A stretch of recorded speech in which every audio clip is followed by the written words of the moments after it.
Okay, I think we already have uh someone here. This is Madam Cecilia. Good evening, Madam Cecilia. Please, when you join, just write in the comment section. Just say good evening. Just say hi, so I'll know that we are already joining. But I think it's taking people time to join now.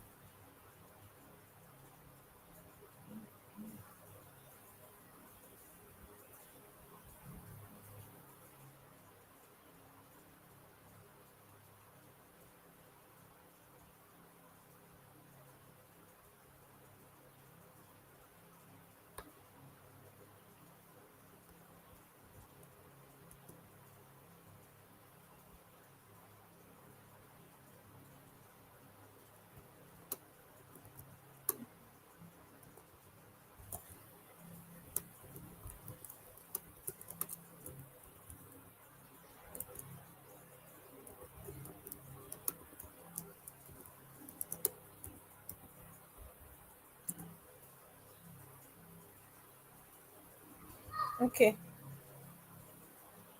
Guys, good evening, ma. I'm fine, ma. We still have some people that are yet to Your join. people have That's just the two of us that are online now. Your people have not joined. I don't know. Someone already said I. Let me call them I'm not too. seeing the people that have joined. Okay, you're the only one that can see people that are joined. Yes, yes, ma. Network.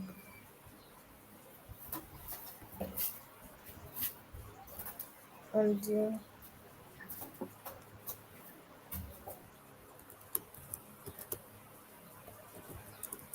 comment section.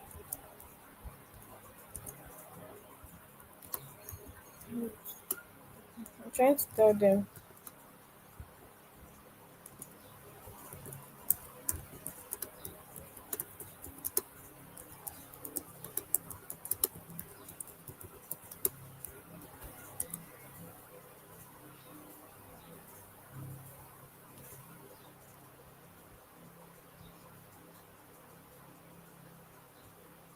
Wait, I still just to hear.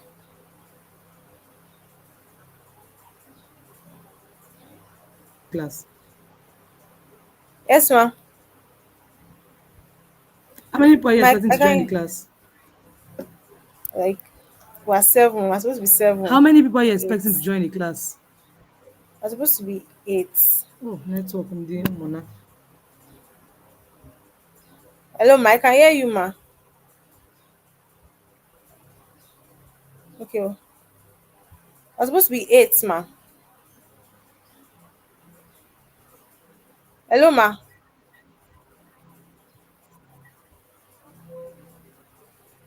Hello, can you hear me, ma?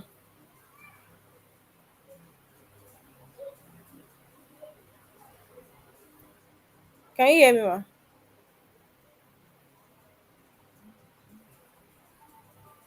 Oh, network should not be like this one. I said, how many people are you expecting to join the class? Eight, ma. Eight, ma. Eight. So how many people are online already? Just two. I think it's just one set because one is Nire and It's me and you. okay, we're already four now. We're four there already. I think you're already joining. Why Okay. am I not seeing them? I'm only seeing two. Just change now to four.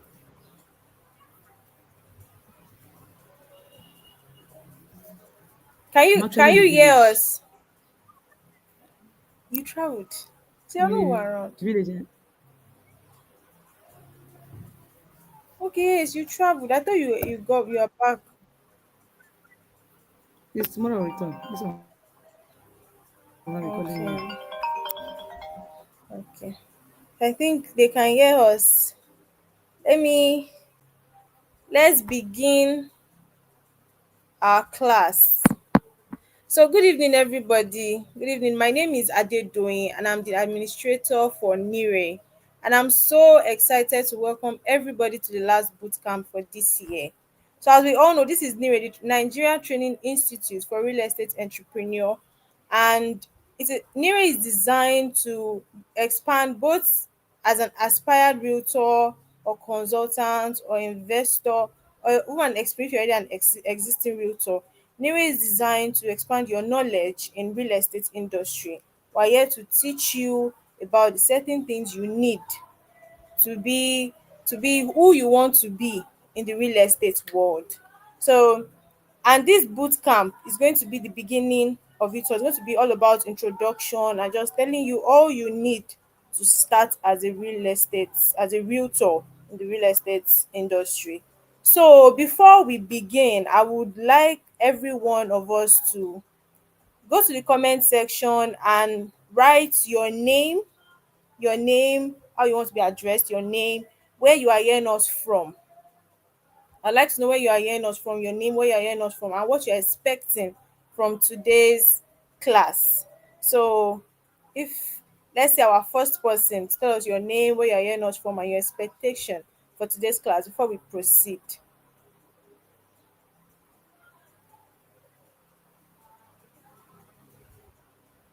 Who's going to be our first person to introduce ourselves?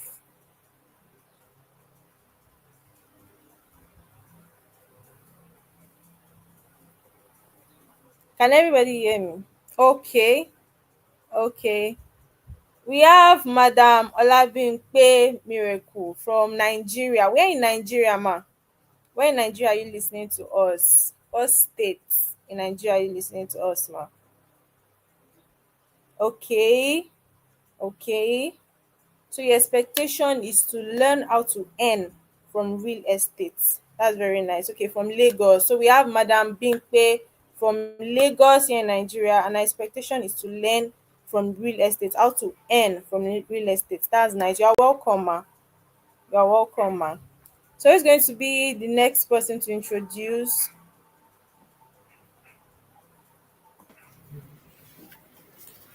Who's going to be the next Thank you, person to guys. How introduce? many people are online now? I'm only seeing two people online from my own end. I think my network is very bad. Oh, it has loaded to four, because I can see Doing how like many three people are people online, commenting now. please?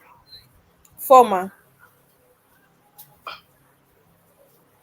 Four. I'm only seeing two people from my Yes, ma. end. They're Okay. already introducing Maybe they themselves. We have cannot Madam connect. Bimpe. But why am I not seeing their introduction? Why is it I'm not seeing the how does the art stream work? Can't I see their introduction? From I chat, think it's, right? it's just the admin. It's comment section on YouTube. Okay, YouTube. It's from the That's where comment they're introducing section. Yeah. themselves, not on not Yes. on No, not not on yet. stream, From not on YouTube. stream. Yes. Okay, so I won't see it. No, It's no, only yeah. you're the only one that can see it. Yes, ma. It's from that But I place. was thinking that I So we can be able have. to see Let their me. interaction. No, no, no. I would like to see their interaction so I can be able to relate with them using their interactions.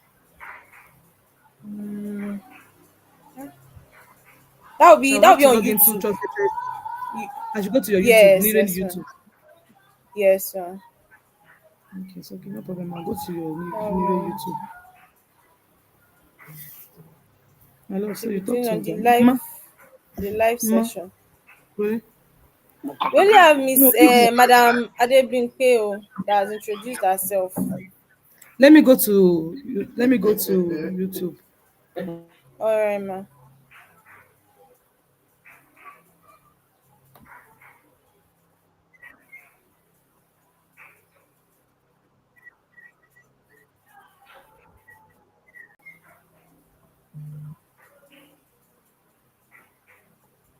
Okay, so we have Mrs.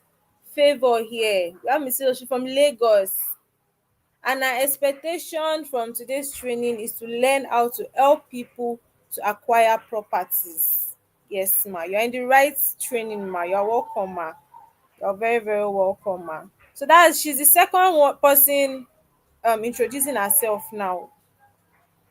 Is I think we are five online now, so why are we having only two people introducing themselves? We need to move to the next thing on our agenda right now because of time, so we'll be able to make use of our time well. We have only two people that have introduced themselves. So we have Madam Favor and we have Madam Binkpe in our midst. The who is introducing next. If you can hear us, please introduce yourself. Tell us where you are watching from or where you are joining us from and your expectation for today's training.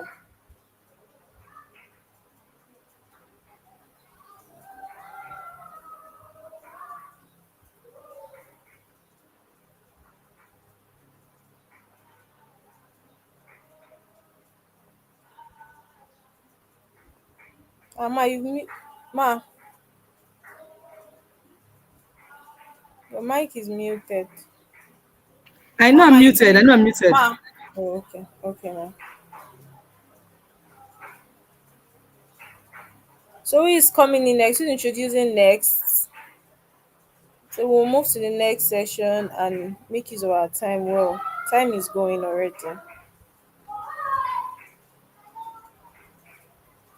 We're five online now. We're five live now. We have only two people that have introduced themselves. If we can get like two more people, we'll move to the next session.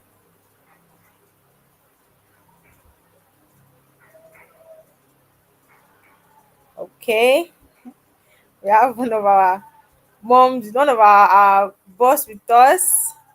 Hello, ma. Good evening, ma. So we have Madam Peace, Ambassador Peace Ukamaka Okereke in our midst, and she's joining us from Imo State. You are welcome, ma. She's joining us from Imo State. You are very welcome, ma. Okay, we have Madam Abosede in our midst. Where are you joining us from, ma? Madam Abosede.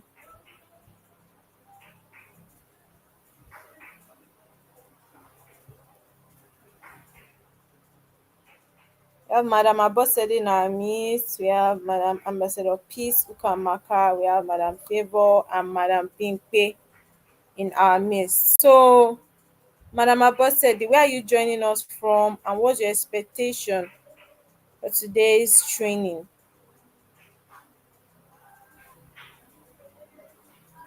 Okay, from Lagos. Madam Abosede is joining us from Lagos State here in Nigeria. What are your expectations, ma?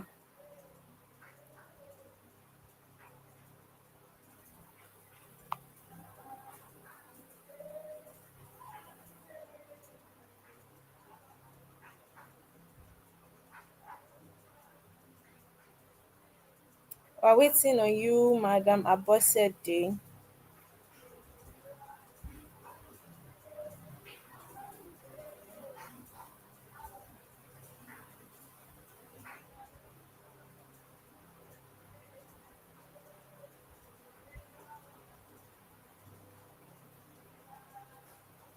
Okay, I think Madam Abosede is taking time to tell us our expectation for today. But you can still send it to us, ma. But not to waste our time, I would like to welcome everyone once again to today's session, and I hope that all we expect for we get it. For today's session, we still have tomorrow's session, no, but for today's session, I pray that all we are expecting, we get it. And to move to the next, not to waste our time, I would like to invite our first speaker, our first lecturer for today. Our first lecturer, because yes, this is a class, we all know. So I'm introducing our first lecturer for today, and she's a real estate leader. She's a real estate leader. She's a sales coach, the managing director for Trusted Choice Assets, and the principal of NIRE. She's the principal of NIRE. She has mentored over 1,000 realtors, and she's passionate about raising the next generation of real estate millionaires. Okay, she has trained a lot of people, and she's she's very passionate about joining us, like training us to become real estate millionaires. Because I know someone here that wants to earn from real estate. That's why I say you're in the right place, the right place to be. We have someone that also wants to like help people acquire properties, the right place to be. So not to waste our time, I would invite our Madam Ambassador Peace Ukamaka for the first session. I'd like you to send a a clapping emoji, a clapping emoji to welcome her. She was here just now. I don't know what happened. But while we wait for her, we that have not introduced ourselves,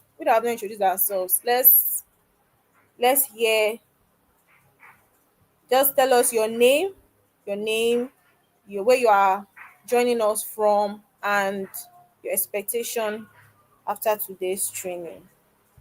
While we're waiting for my Ambassador Peace Ukamaka, she was here just now, but I think there's network glitch or so. There's a network glitch. So for us that have not, we still have Madam Abosede. You are here to tell us your expectation for today's training. Madam Cecilia, you've not introduced yourself.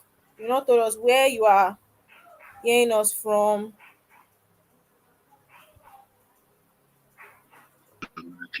Okay, ma. Ma, we've introduced you, ma. You are. Is She's you on back. She's now? back. Can you? She's Okay, can back. you guys Please hear me send now? your. I think they should be able to hear you. Can you guys hear Guys, give me 2 minutes. Let me change my position because like my network is bad because of my network? position. Please let me change my Oh, position. okay. If that's Okay. okay by you Okay, guys. ma'am. Okay, ma'am.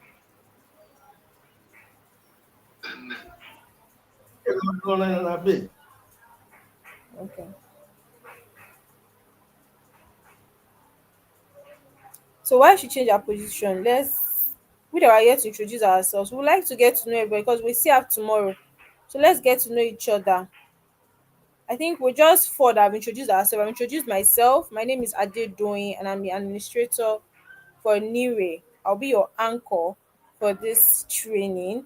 And we've met Madam Bingpe from Lagos, and she's here to learn how to earn from real estate, which I said she's in the right place. We've met Madam Favor from Lagos too, and she's here to learn how to help people to acquire properties, which I said she's also in the right place. We've met Madam Peace Ukamaka Okereke, which is our she's one we're waiting for now to join to she's our speaker for today.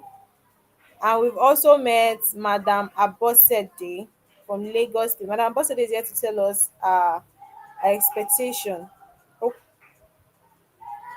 she's here to tell us her expectation. So if you know you are here to, okay. We have Madam Cecilia from Lagos State. Madam Cecilia from Lagos State, and her expectation is to know all the success routes for real estate. Wow, that's a general term. She wants to know, like, all the success routes for real estate. You are welcome, ma, and you are in the right place. By the grace of God, you are in the right place. We are here to also teach you all the success routes without gatekeeping anything. We're here to teach you all the success routes for in this real estate industry. So we're waiting for Ambassador Peace Ukamaka right now because of the network. Because of the network. Just give us a few minutes.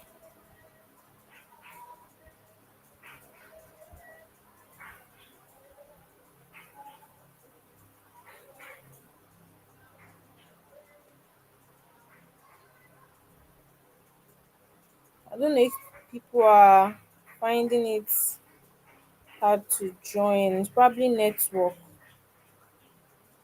Probably network.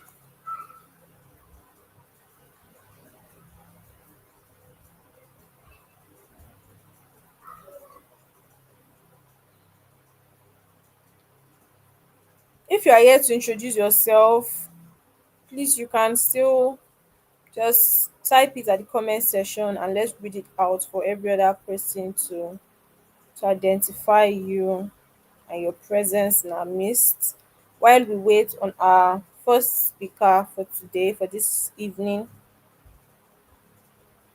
I think she has the network where she is not that good, so she wants to change the position she is in right now.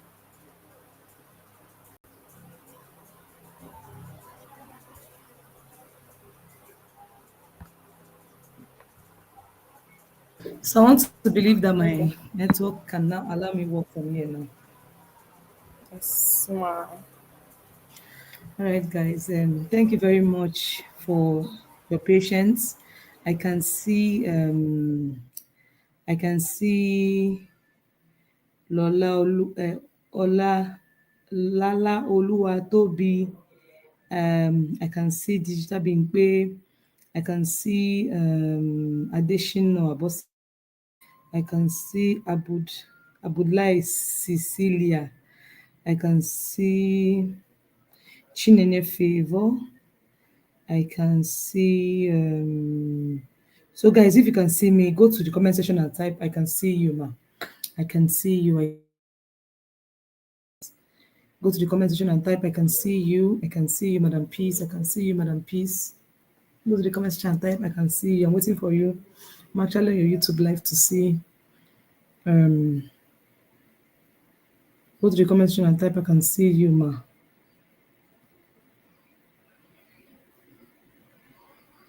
Okay, thank you, Bimpe. Thank you, Favor. All right, please, can the admin put up my slide so I can take your class? Can admin put up my slide?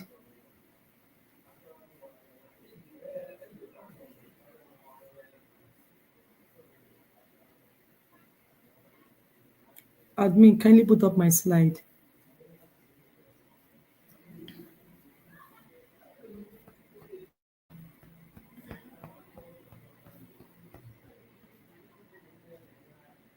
Can see Sunshine Realty Homes. Thank you very much. So, guys, welcome to class. Welcome to Introduction to Real Estate. In today's session, in Introduction to Real Estate, we'll be looking at some foundation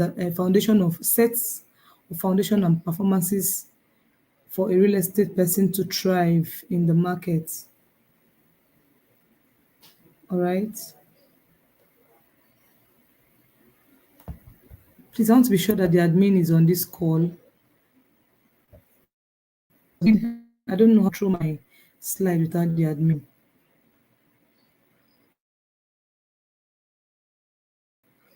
Please, admin, if you're on a stream, yeah, just say hi so I can see you.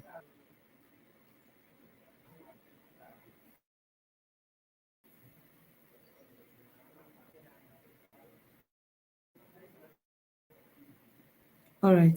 Welcome, guys. Please, can I get the next page of the next page of the slide?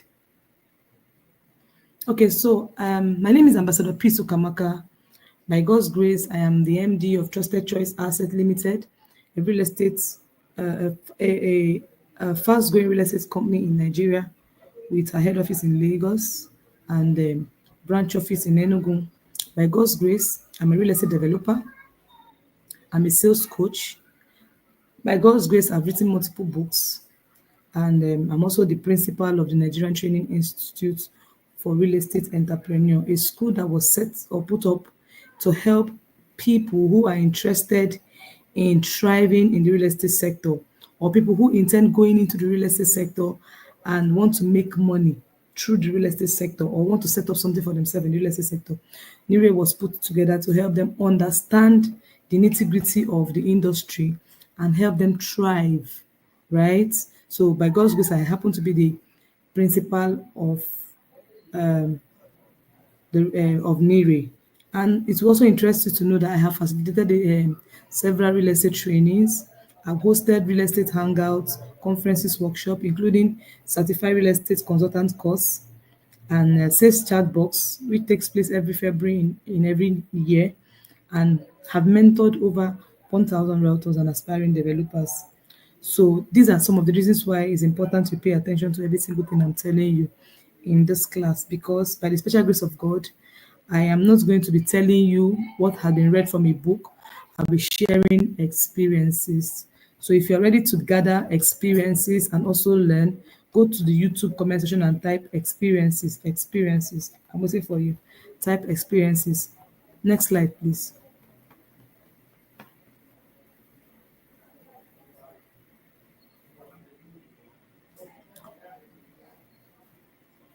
Next slide, next slide.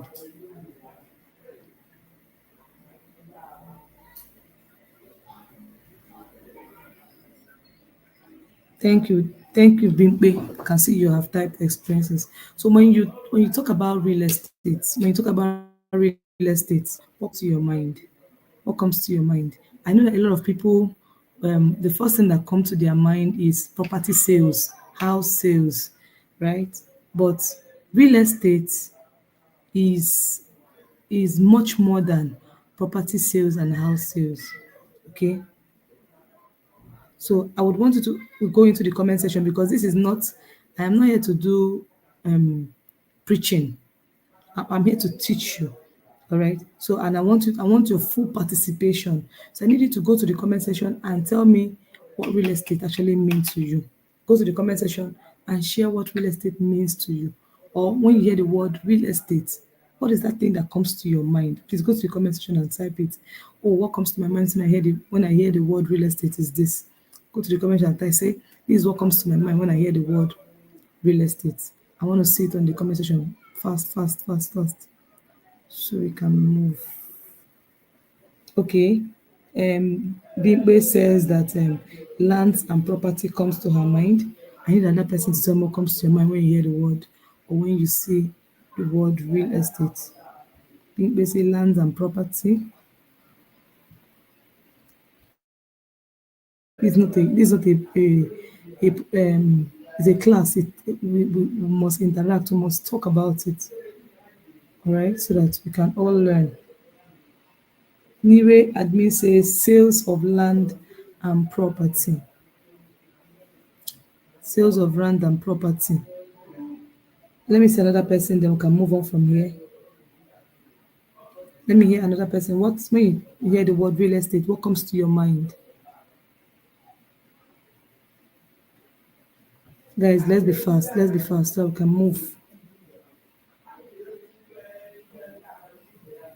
What comes to your mind when you hear real estate?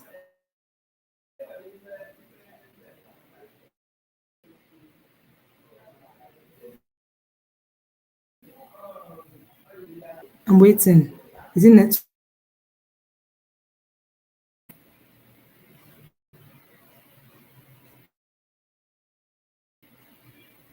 Okay.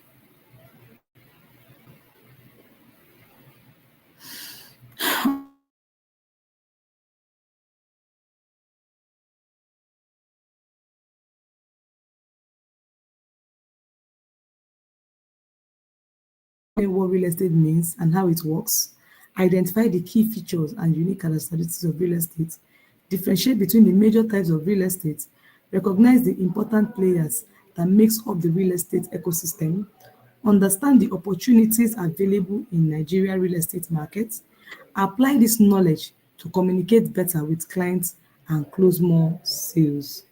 If you heard my goal for this class, go to the comment section and drop your best emoji. I'll take it again while you're doing that. I said at the end of today's class, you should have, you should be going back to your house, or you should be equipped with the following. One, clearly explain what real estate means and how it works. And how it works. Identify the key feature. Identify the key feature.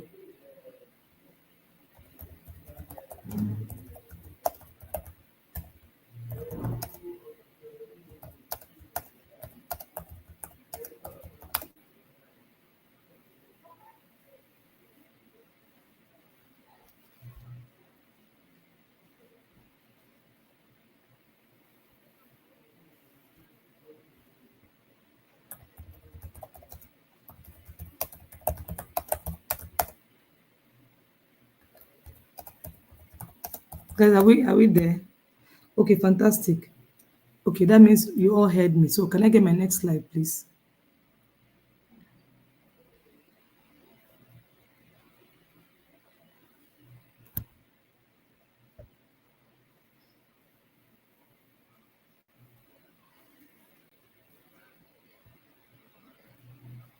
Okay. So what is real estate? Let me be fast because the network seems to be dragging and taking us backward. So real estate is everything that has to do with land and building. That is land and buildings that are on it. So let's imagine the house you live in, is real estate.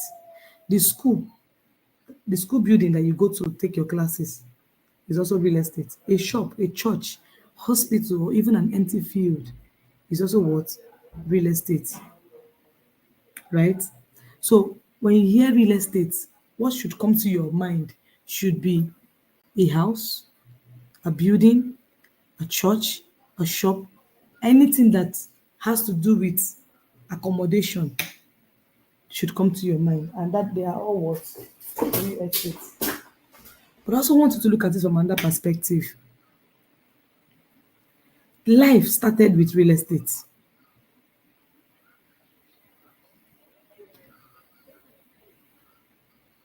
If you can hear me, go to the comment section and say, I can hear you, ma. I can hear you, ma. I can hear you, ma. I want to be sure that I'm not talking to myself.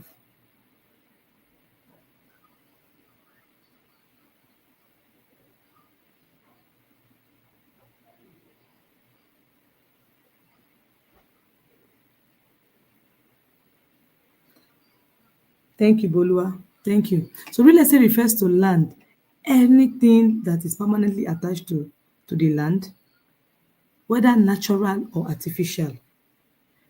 All these things that are permanently attached to the land, whether natural or artificial, they include natural elements such as trees. The clothes you are currently wearing is made from trees, okay? Minerals and waters. Human-made improvements such as buildings, fences, structures, and utility.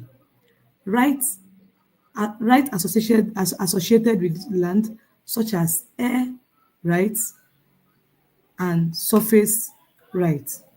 Okay. Now, when people buy land, a landed property, they also have the right of that property above and beneath. If you buy a land, for example, nobody can come to your own land to come and dig a borehole for themselves. So the rights of you owning that land and owning the water that is under your own land and the right of you building skyscraper on your land, all right, are some of the benefits, are some of the things that comes with what? Real estate. So real estate is one of the foundational assets that individuals and businesses need for living, working, and investments. So as I said earlier, real estate is land. So when you hear real estate, the first thing that should come to your mind is what? Land. Okay? The first thing that should come to your mind should be what? Land. Everything that is permanently on it and beneath it. Right? Real estate is considered one of the safest and most valuable form of investment. Anybody who wants to go into real estate business or who is buying real estate or who is selling real estate, you are what? You are participating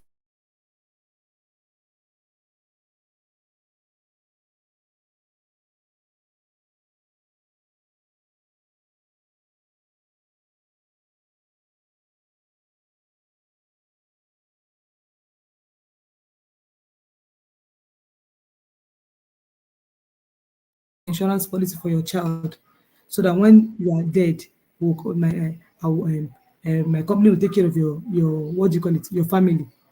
For them to take care of your family, it simply means that you have to die first. And you and I know that when somebody dies, you can never come back to this world again, right? So one of the most important reasons why anybody should invest in real estate or why you should sell real estate is one, it is what? Tangible. It's something you can see. It is not promises. It's something you can see, something you can touch, and something you can feel. Okay? If you can hear me, go to the comment section and type I can hear you, ma. Let me be sure that we are on this stuff together.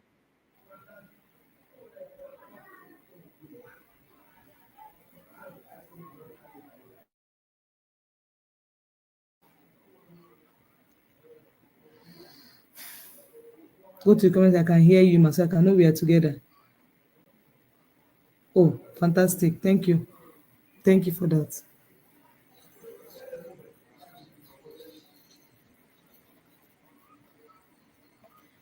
Now, another reason why it's important for you to buy real estate or sell real estate is it's a proof, sorry, it's a proven tool for building long-term wealth. Let me give you a little gist. There was a time that I don't know, this Michael Otedola, one of the richest men in Nigeria, almost went bankrupt, or actually went bankrupt, right? Actually went bankrupt. His oil, everything he has, could not save him.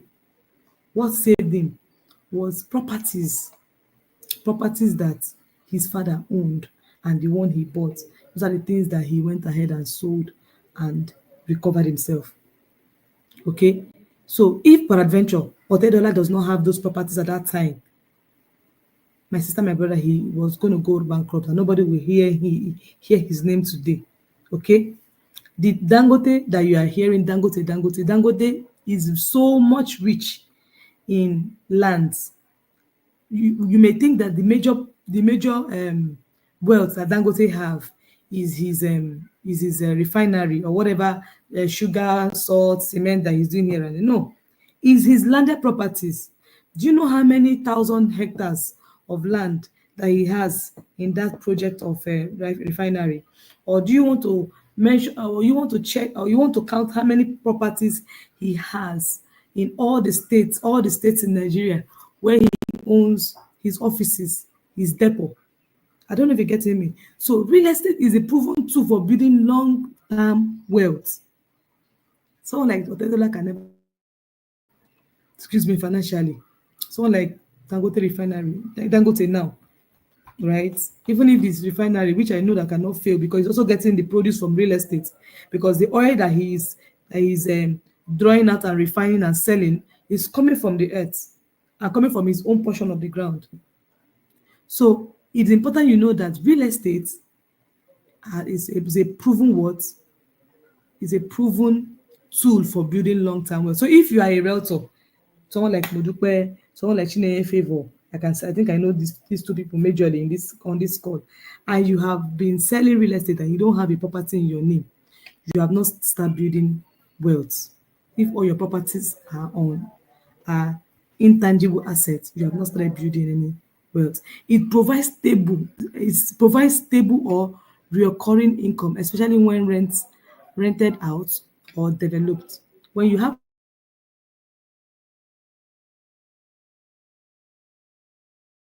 or hotels or apartments, right?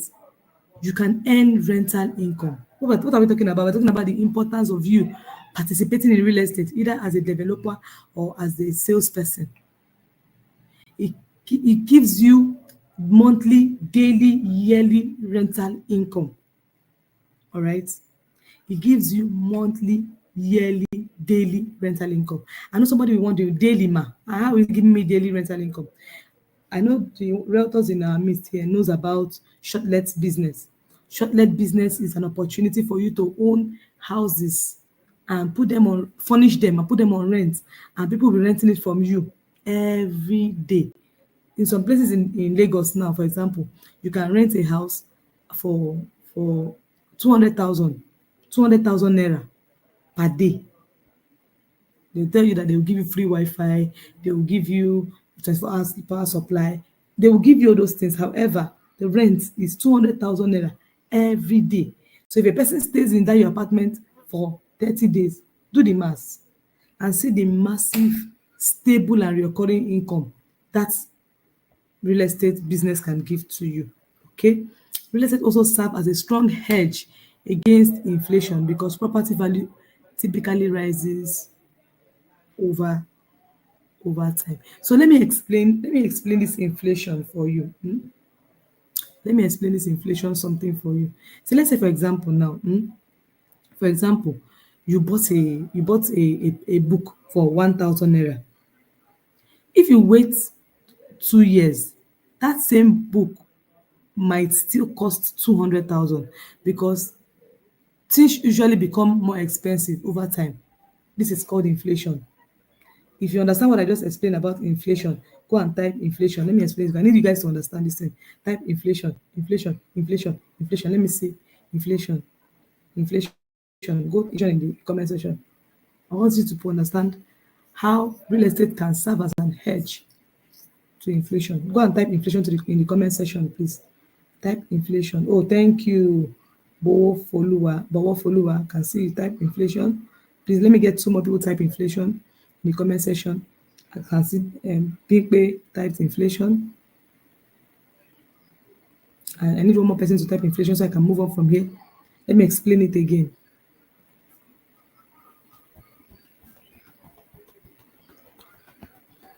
Inflation. Please type inflation in the comment section. Let me move on from this place. So I'll be sure that I have more than two people listening to me. All right, let's move. So inflation simply means the rise of rise in price of something. Say for example, there was a time I bought a particular phone. I think Redmi 14C. I bought the phone for I think 160. By the time I would go to get that phone again after a particular period, I was getting the phone for 190. The phone did not appreciate. What happened to the phone was that inflation caught up with the phone and the price of that phone went higher, right? And this also occurs just within a short period. But if I want to explain it in a more simpler term, he said if you buy a book today for 1,000 naira, it has happened now. You are seeing it happen every day. You go to the market, what you bought 200 naira is now selling for 500 naira. Now, think about land or house like a special phone or book or toy that does not just get old, but actually become more valuable as time goes on. Are you getting me? It becomes more valuable as time goes on. So how does real estate protect you from inflation? I will give this is a bonus. It's not a bonus. This is a paid class. I will give you all the information. All right. How does real estate protect you from inflation? Number one, property prices goes up. Just like the book that you bought, as it becomes more expensive, land and houses also increase in price. So if you buy a piece of land today, it will most likely be worth more in a few years. When I was taking a class in our office, I was telling them that there's no how you will buy a property today and you want to sell that property tomorrow and sell it less than the amount you bought it. You will definitely sell it more than the amount you bought it. So the price you guys used to hear of, oh, I want to sell my property. I'm selling it for distress sales. Oh, this distress sales is 40 million. Go and check the receipt of that purchase. That land may have been purchased for 40,000 naira. Recently, a realtor that I'm one of the people I'm coaching was looking for a property for her client, and the client said he wanted a property where he can buy and build bakery. And when this realtor got some properties, I usually do my due diligence up to root title. So I asked them to send all the documents. A property that they are pushing out for 60 million naira. When I checked the initial receipts, I saw 4,000 naira. 4,000 naira. So real estate protects you from inflation because no matter how difficult the price of your property will definitely do what? Go up. When there is inflation, your rent will definitely increase. If you are living alone in this comment section, go and tell me I live alone. Oh, sorry, say I pay rent, I pay rent, I pay rent, I pay rent. Go and type I pay rent. Your rent will definitely what? Increase too. If you own a house and rent it out, You can increase the rent when price of things around you go up. So you are never losing. You keep up with what inflation. Go to the comment section and type I pay rent if you pay rent. I want to ask you a question. I want to ask you a question. Please be fast.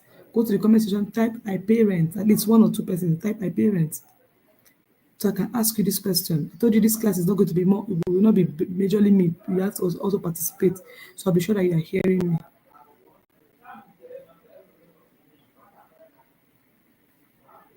I pay rent. I pay rent. I pay rent. At least one or two persons. I pay rent. I need to see rent in the comment section.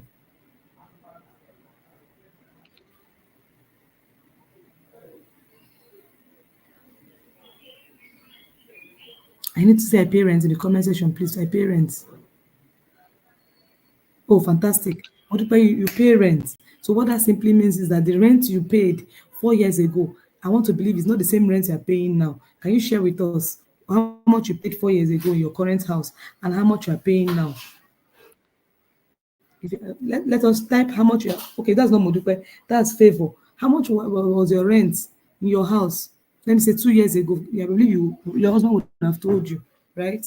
How much was he paying as rent 2 years ago and how much is he paying now? Is it the same thing? Oh, fantastic. Let me know. Let me know how much you were paying before and how much you are paying now. Let me know because one of my protege, she was paying 800,000 naira as at two years ago. As I speak with you right now, her landlord have increased her rent to 1 million naira. So let me see how much.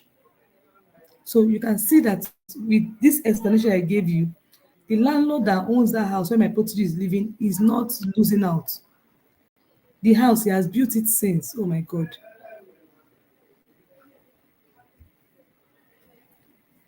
He has built the house since. That house has been built since, right? Okay, okay, fantastic. Favor said that they were paying 800 before and now they're paying 1.8. You can see 1 million naira what? 1 million naira appreciation value. 1 million naira appreciation value. That's a lot. That's a lot. So you can see that real estate can serve as a hedge for inflation. And Favor, you agree with me that that house that your husband is paying 1.8 million naira right now was not built today. And that if you check how much that was used to build that house, the money would have become unnecessarily cheap. So you can see that real estate serves as a tool to hedge from what? Inflation. So property will always do what? Increase. It is a necessity. Real estate is a necessity. People will always need a home. People will always need a home. It has been estimated that over 220 million people need a home in Nigeria. In other words, we are undergoing a 220 million housing deficit problem right now in Nigeria. So if you venture into real estate sales and marketing, eh, or you venture into real estate development, you are not making a mistake. Why? Because you would join me and other developers to solving the housing deficit problem that we have here in Nigeria. A lot of people need houses. More children are being given birth to every day.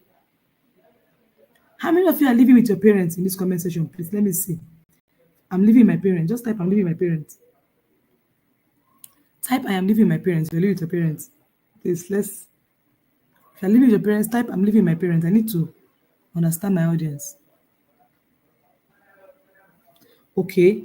Oluwatade said he's living with his parents, right? Now you're living with your parents. You will not be living with your parents for the rest of your life. You someday need to move out of your parents' house to live on your own. So you have fall among the 220 million people who real estate is going to join to solve a problem for. So if you agree with me that the real estate market is still what? Very virgin. So whether you are a property seller or you're a property developer or you are whatever, you would definitely Fantastic. You would definitely do what? You would definitely need a home. So it is a necessity. People and businesses, oh, I'm not even talking about home. What about businesses? Some of you will end up saying, I want to set up my own real estate agency. You will need an office. Real estate is expected to do what? Solve that problem. Okay? So let's think, why do you think millionaires and large corporations invest heavily in real estate? I will answer that question quickly. They invest in real estate heavily because of all these reasons I gave. One, it is tangible. Two, is a proven. Is two is a proven. One, it is tangible. Sorry, sorry. One, it is tangible. Two is a proven source or two for building what long-term wealth. Three, it provides stable and recurring income, especially when rent out or developed. Four, it serves as hedge to what inflation. And five, they always make money because it's a necessity, right? So now let's quickly look at the features of real estate. Features of real estate. Just like you are now, you have your own features as a human being. Real estate as well have its own features. Real estate have its own features. Okay, features are what makes up real estate. As a woman, let us joke a little. As a woman, you can be differentiated from a man because one, you have breasts. Oh, your bum bum is curvy than the man. Okay, and you can carry pregnancy and give birth. You don't have you don't have. Let me not call that one because we are on YouTube live. Okay, so there are reasons or something that differentiates you from what from other persons. So now let's look at what are the features of what of real estate. If you're getting value, please go to the comment section and type I'm getting value. If you're not getting value, be sincere, say I am not getting value so we can know what to do for you and with you.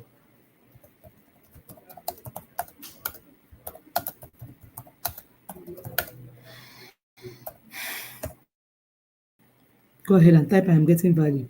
Oh, thank you very much, Oluwatade. Getting value. Good, good. Oluwatade is the only one that is getting value here.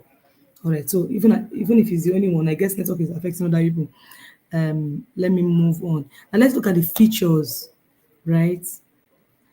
So real estate have special qualities that makes it different from other things you can buy. Real estate have special qualities.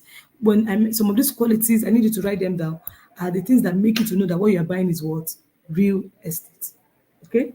One of the quality is immobility. You cannot move real estate. You cannot move real estate. You cannot move real estate. Land is like a giant playground. You see, no matter how beautiful your house is, you can never move it from where it is to another location.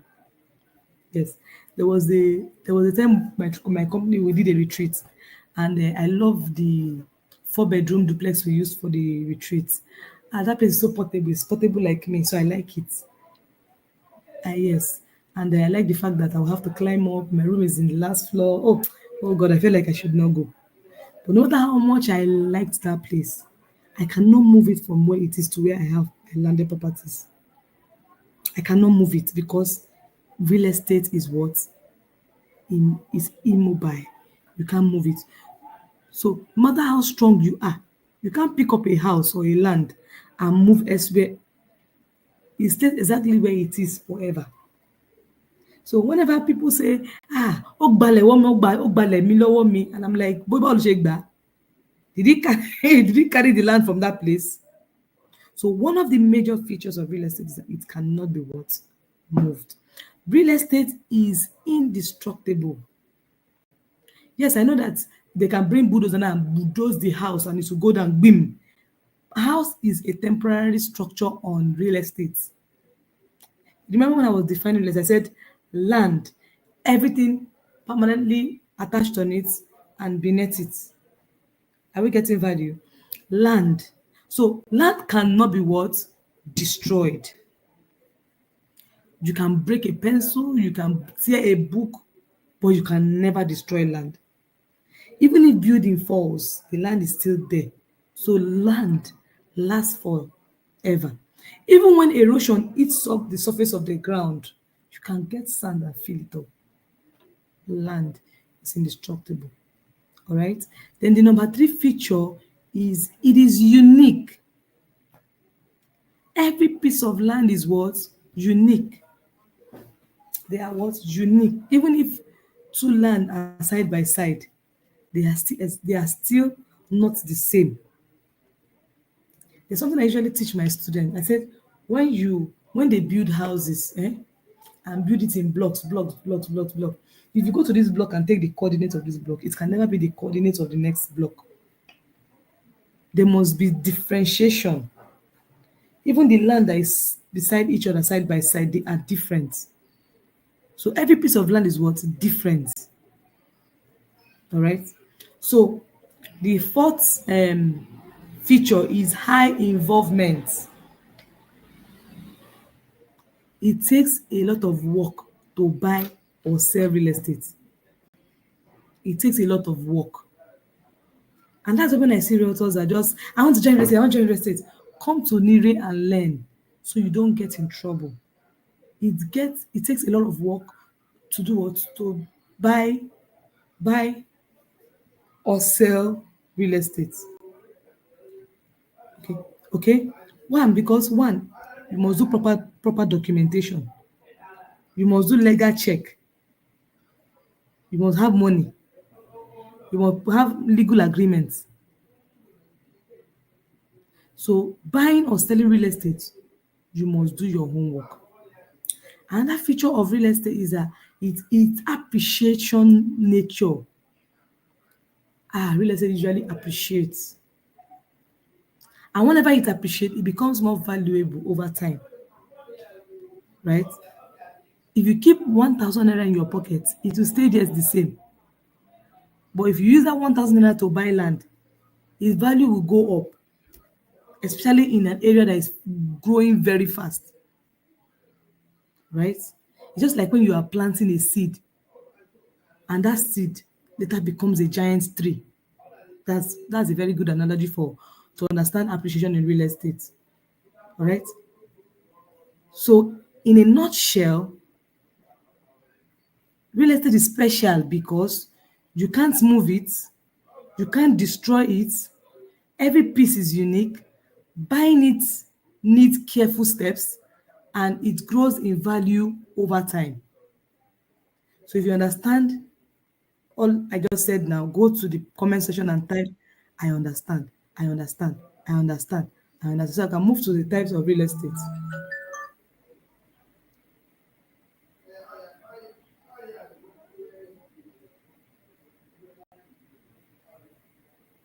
I understand. Fantastic.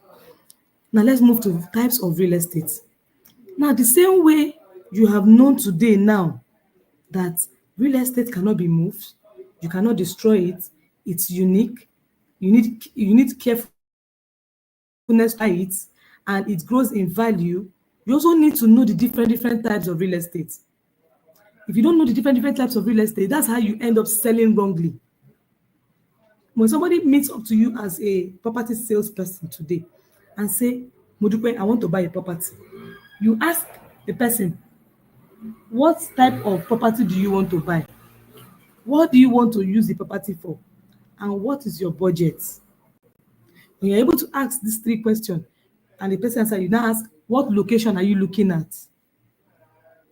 This information is going to give you a fantastic direction on the type of real estate you'll be marketing for the person. Having said this, we have four major types of real estate. Maybe when you apply for the next class that we'll be putting up, I will go deeper on special purpose real estate. All right. So we have residential real estate, we have commercial real estate, we have industrial real estate, and we have special purpose real estate. Okay. So your residential real estate is place where people just build their houses, family house, apartment, townhouse, shortlet apartment, duplexes. So when a client wants to buy a landed property from you and you're asking him, sir, what do you want to use your property that you're buying from me to do? If he tell you he wants to build a complex, he's talking about a commercial real estate, not a residential real estate. Because a commercial real estate is where people buy the land and those land are used for special purpose like building of hotels, plazas, shop, co-work space and malls. One example of a commercial real estate is like your Shoprite in Ikeja. Anywhere you see Shoprite is a commercial real estate. Okay? Anywhere you see Shoprite is a commercial real estate. Industrial real estate, facilities used for manufacturing, warehouse, logistics, distribution, chemical production. Those axes are majorly for what industrial and industrial real estate are always far away from where people are living because of the chemicals that are being used in their kind of job or the job that they are doing on that particular space. Then special purpose real estate. So this example that is written here on this slide is majorly talking about special purpose real estate in the case of government. In the case of government, I will explain the other one, but let me talk about this one.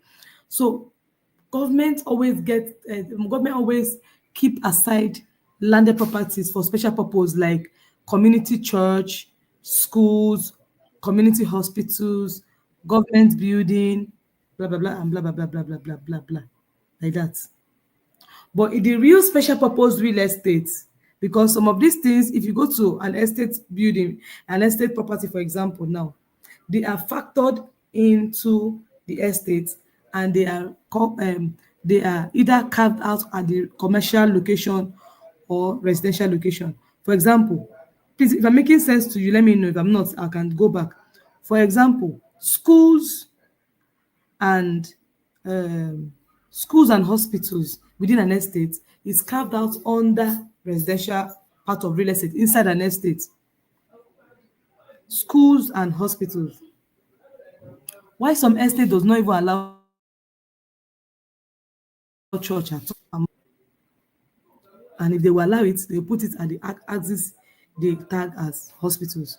But under government allocation, all these are tagged what? Special purpose real estate. If you understand, go to the comment section, say I understand, ma, because the last one you type was I understand, right? I understand, ma, so I can know okay, making sense. Thank you, Bimpe. Right, let's move on. Now we have some players in the real estate sector. When I talk about players, right?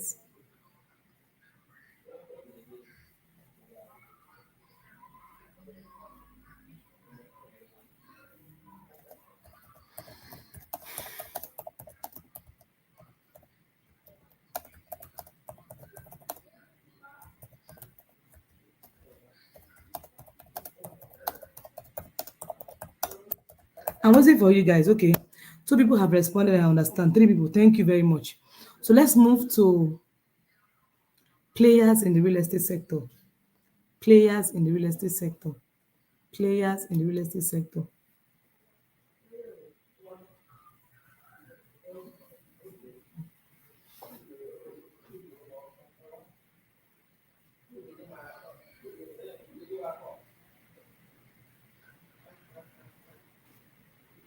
Now, if you're a football lover, I want to use this football analogy to explain this thing I want to talk about now. If you're a football lover, you agree with me that there are different wing that is being played in the football setting.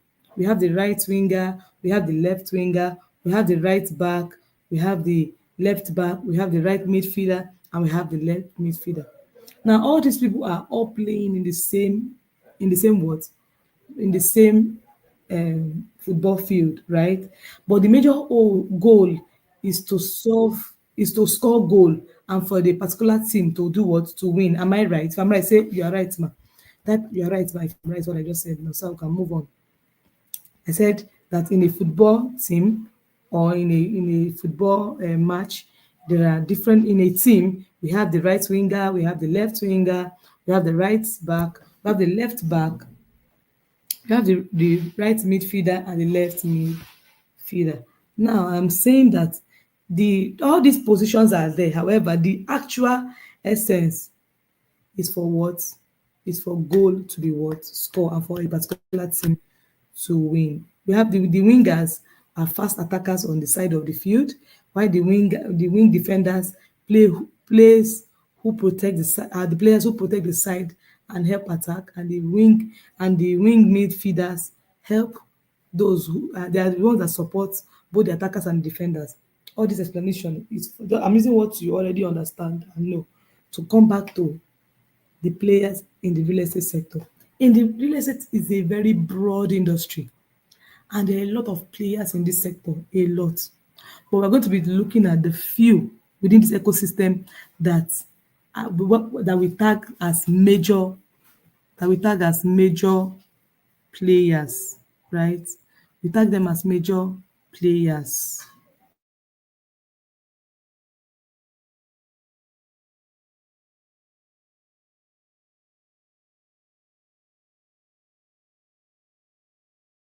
Sorry guys, I'm still here. So we tag as major players, okay? Now, somebody say now. Go to the comment section and say now. Now. I'll be putting up my camera for you a while. Say now. Go to comment section and type now, now, now, now, now, now. Good. Like this Olutade is really following. Okay. Now. Now, the real estate sector is made up of several key players working together, just like the football team. Okay. We have the government, we have the developers, we have the surveyor, we have the estate agents, we have the lawyers, we have the investors, and we have the market people. All right.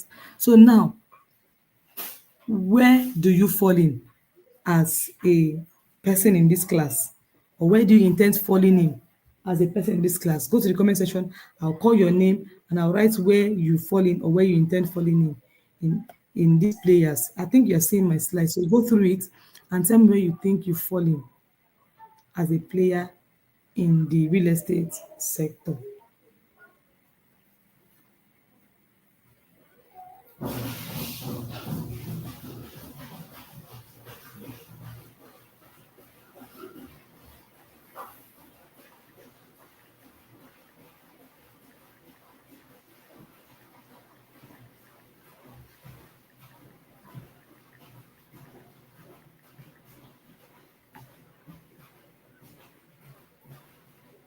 Guys, I'm waiting for you. Tell me where you fall in. Tell me where you fall in the players. If you're not in any of them, say none. Hurry up, hurry up, hurry up, hurry up. We don't have much time again. Where do you fall in? This demonic fly. Okay, Nire said none. Favor said marketer. Nire, don't say no, no. You are under education, but you're not on this slide. They're supposed to put education. Oluwatade said none. Okay. I want everybody to tell me you fall in. Adeshino Abosede say none. Wow. I'm still waiting for the others. I have 5 people on this call, minus myself and admin. That should be 3. Wow. So the 3 have answered me. Oh, what's up? All right. So now my second question is, where would you like to fall in? Because there must be a reason why you paid for this class. Where would you like to fall in? Okay, Sunshine say realtor and investor. Okay. So where would you like to fall in for those that said none? Where would you like to fall in?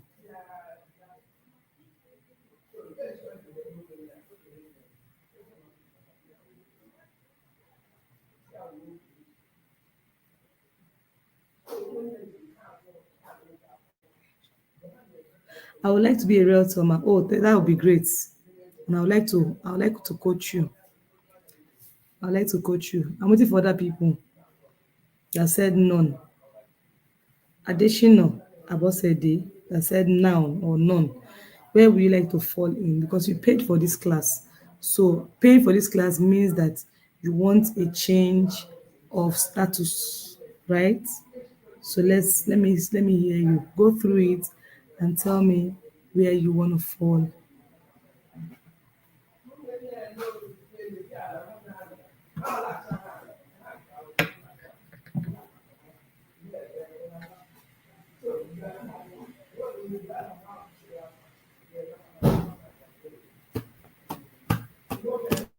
Guys, I'm waiting for you. Please, let's make it very interactive.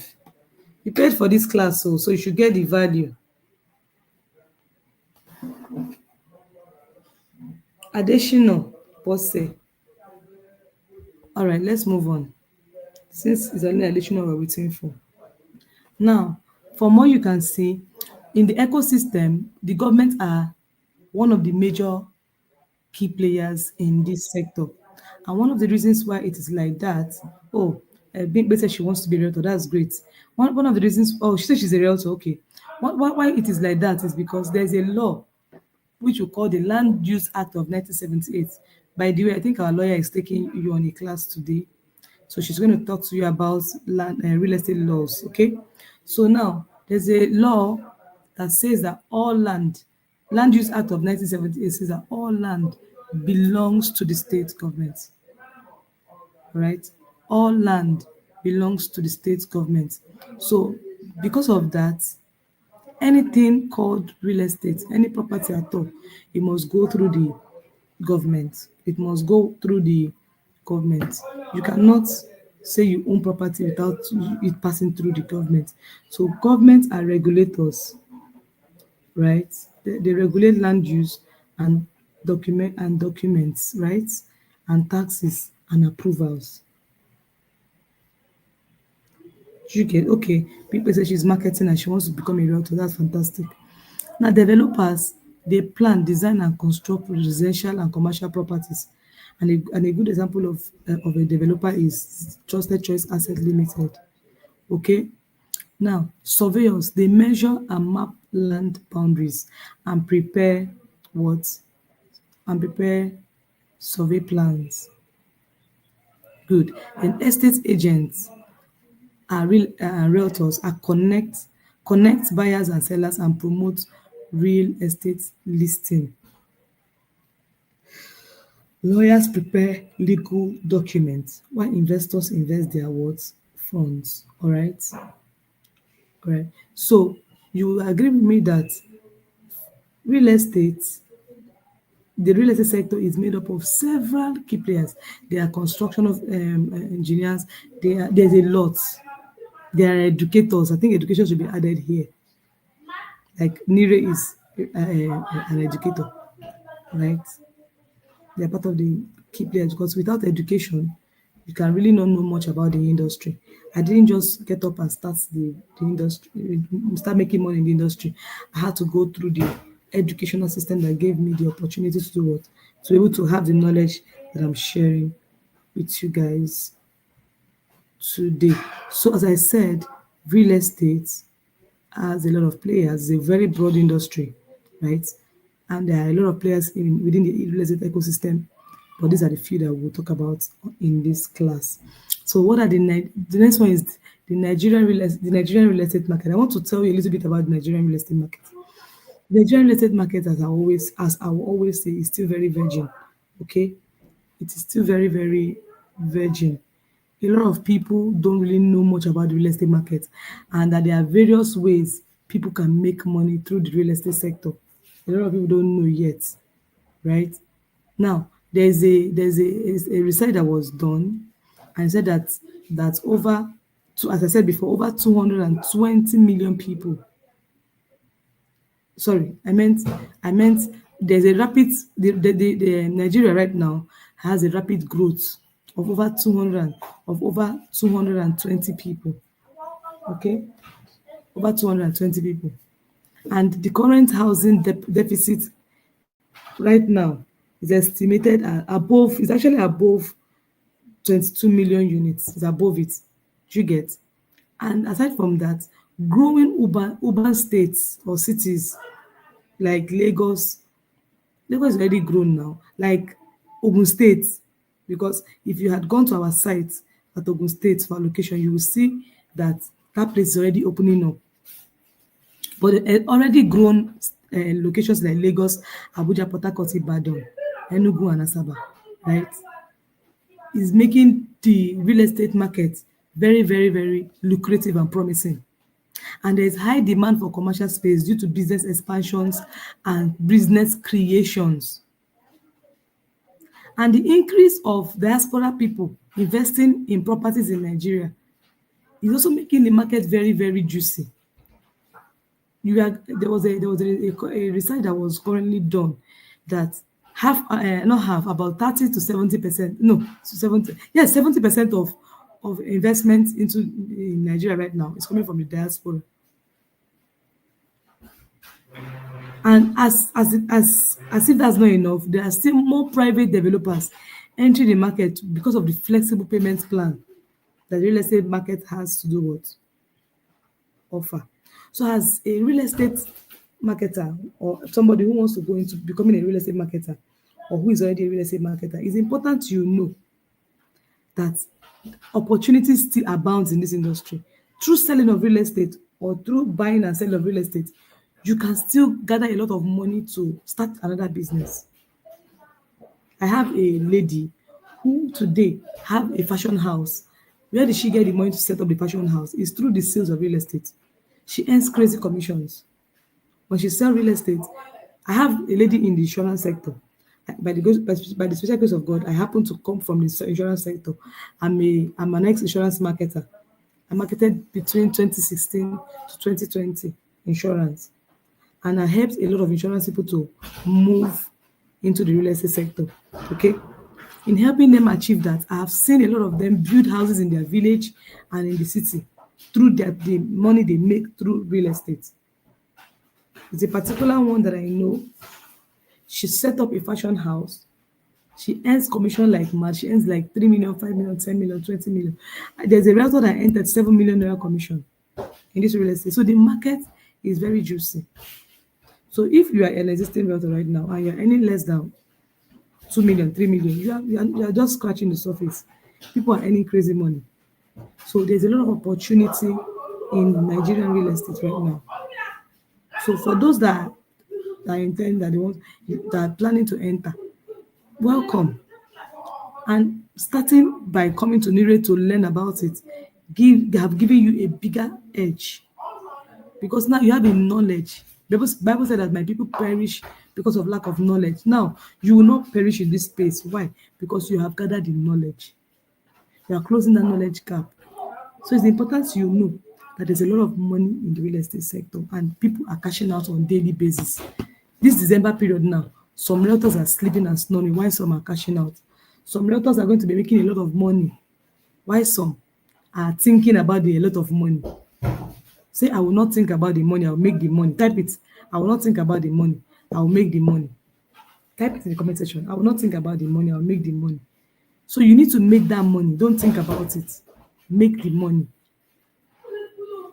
A lot of people that have saved every month from January to December, their money, they'll be collecting 20 million, 10 million, 5 million. This is the right time as a realtor to go and meet them and collect that money. Either to bring it into investment or encourage them to acquire landed properties. Because that is the only way that that money they have saved from January to now can be of great use to them. They can look back. They will not be like some people that will save from January to December and only squander it. That's not a good way to do something, right? So it's very important that as a realtor, you know that there is a lot of opportunities in the real estate sector. And congratulations to you for coming to Niri. You have already tapped into it. God will help in Jesus' name. So let's look at the key opportunities in the market. All right. Some of the key opportunities in the real estate market, right? Some of the strongest opportunity for investors, buyers, and salespeople include one, banking, land banking, right? Land banking is the early in the early is early. Oh, sorry, buying. Sorry, land banking, land buying land early in a developing area and reselling it at a higher value. So land banking simply means you go to bush buy it and keep it so that in the next 2 years, 3 years, 4 years, you can resell it. Okay, you buy the land in large quantity and you do what? And you keep it to do what? Sell it off later to make more money. The land you bought at 700 today, in the next 3 years, you can sell it at times three, times five, times 10 the amount you bought it today. Off-plan investment is another opportunity. Why you are learning this thing so that you can also know what to tell your customer, advise them, right? When you advise your customer now, they can buy and you make that commission you're looking for. Off-plan investment, buying properties during the construction phase for lower price and earn high return.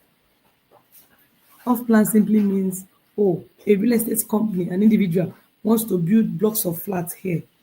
You as an investor or a client goes to that location and buy the property at the foundational stage, right? Because when they have finished building it, they'll be selling at the appreciated value. So you buy it at the foundational stage where they're selling off-plan price 12 million, off-plan price 18 million, off-plan price 13 million, 30 million, and you do what? And you sell and you keep it to enjoy higher return when the property has been fully built. Affordable housing, huge demand due to Nigerian housing deficit, especially among young families and middle income earners. You as an investor or you as a salesperson can advise your clients, buy this land and build affordable houses so that young people can, and example of an affordable house is that you can go to close to university and build chalets, build hostels, and students will rent it from you and you'll be earning rent. As a matter of fact, the hostel charges something, but you should go deeper into that one. You see that one is the another money making machine because people are not even renting the houses, they are renting bed space. Oh, that's a different topic. They are renting what? Bed space. So now let's talk about short-term rent, which we know as Airbnb, or what we know in Nigeria here as short-let apartments. Short-let apartment is one of the highest demand we have in Nigeria right now because this Christmas period now, a lot of people in diaspora will be coming home. They will not want to stay in their family house. They want to stay in a house that will give them the same feeling that a house will give to them. So they go for short-let. So as an investor, as a realtor who want to talk to a client, you can encourage your client to buy houses, turn them into a short-let apartment, and put them out for rent. Right? These are the opportunities. And that one is commercial real estate. As I explained to you, types of real estate. You can encourage your client to buy land and build a plaza and build office space and build a warehouse. People in areas that are fast developing, people are looking for where to rent all these things. Okay? Or better still, your clients can do partnership or you can do partnership. You can partner with Trusted Choice. We have a product we call land banking buyback, right? Where your clients can partner with us with their fund. We use the fund and do the same thing that we are asking them to do that they don't have the risk, the capacity to do, and they enjoy high return. Or they can go join with somebody else that is not a company and they will make profits. Did you understand all these things I've said? If you did, go to the comment section and type I understand you ma so I can move on.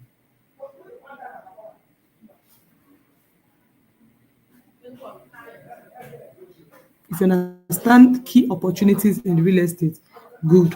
So now that you understand the key opportunity in the real estate, I want you to know that one of the reasons why we are teaching you this thing is for you to know. Because if you know, you will sell better. Boluwa, you say you want to become a salesperson, a realtor. If you know these things, you can do what? You can sell better. You will not be sounding like a broken record when you're talking to a client. You will not sound like a broken record. You will sound like somebody who knows what he or she is what saying. So understanding real estate empowers you in several ways. One, you communicate clearly and confidently with prospects. You position yourself as a trusted advisor, not just a salesperson. You handle objection and misinformation more effectively. You build credibility and long-term relationship. You close sales faster because client trusts your expertise. So what you need to take away from this class is that in real estate, your knowledge is your product, not the land. And that is why you are in Nire today. You are in Nire because your knowledge is your product. What you know about the property business, about the real estate market, is what you are selling.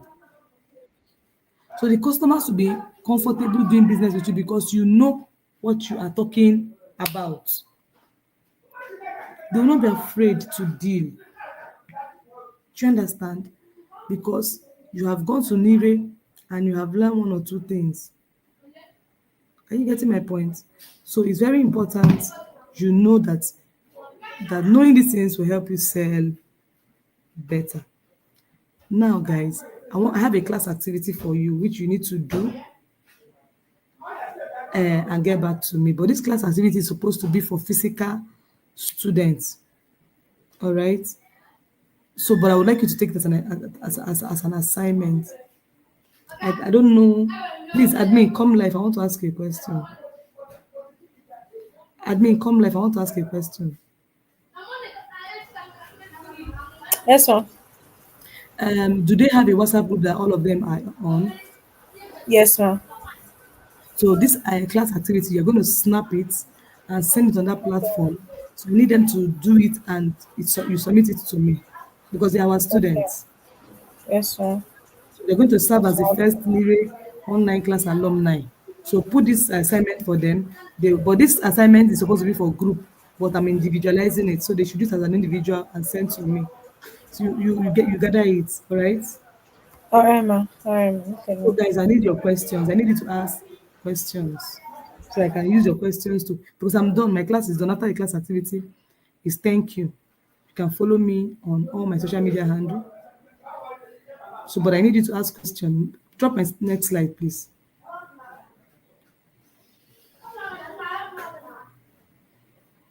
So you have assignment and the assignment should be submitted. Today is Friday. Next week Tuesday. Next week Tuesday. Assignment should be submitted next week Tuesday. So let me have um, let me have um, let me have your questions, guys.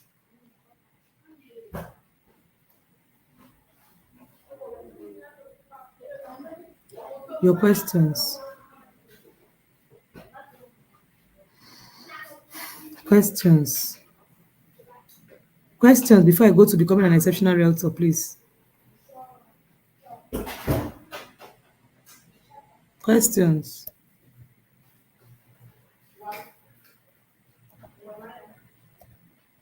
If you don't ask questions, it means you did not understand anything I said.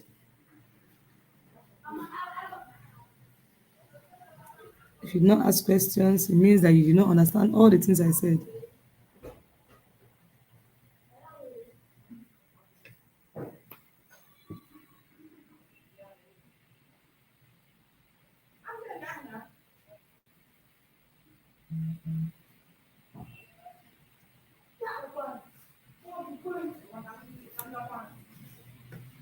I'm waiting for your questions, guys. Admin, let them please take over from there. Let them give me questions.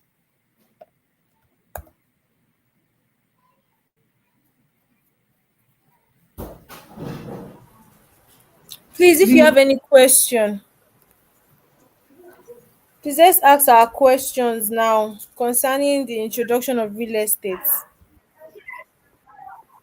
We have five active people. So please let's ask our questions. Anything you want to just know about, please let's ask our questions. Are we still here? We have five active people. Let's say three. So let's ask our questions, please. what happened to the other ones they dropped, or what happened? I don't know if you have network issues. So we still have we're like five here now.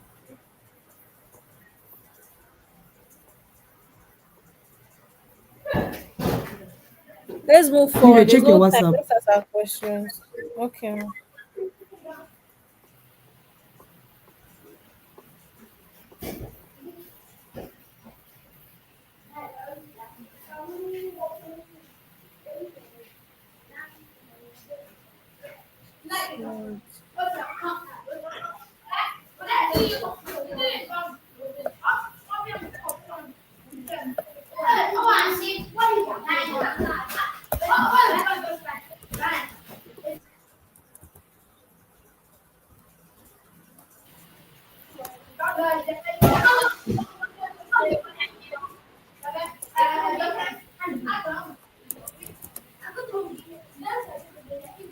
All right, guys. So let's move on. So let's move on.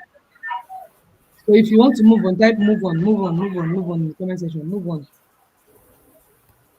Type move on in the comment section.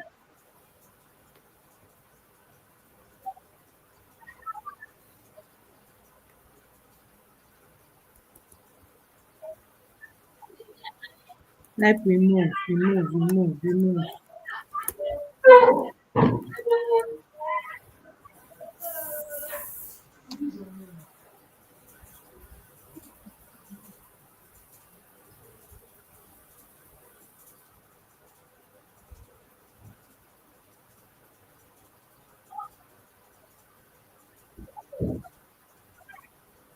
Move. Okay. Modipa said we should move. All right. So the next class from me, I would have said barrister should take a class. Then I'll close the class, but it's okay. And the next class for me is becoming an exceptional realtor. Becoming an exceptional realtor. Becoming an exceptional realtor. Guys, are you excited to take this class? If you're excited, go to the comment section and type I am excited or use your excitement emoji. Go, go, go, go, go, go, go. Use excitement emoji. Let me be sure that the people I'm dealing with are excited about the next thing. And see Oluwa today. Right, guys, I want to see excitement emoji, please. So I'll be sure that I am not alone. I want to be sure I'm not alone. These children know the year word.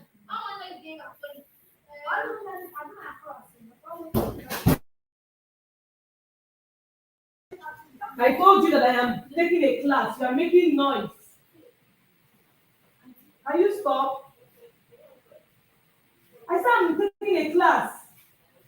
If I hear your voice again, I'll ask you to leave this compound. Who is with that ball? Will you drop it? You like to make noise. You know what the time is saying? You should go to bed and sit down one place. Let me hear your voice again. I'll ask all of you to go to your house.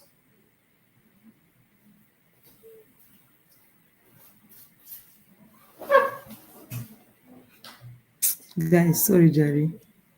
That's what you get when you're in the village.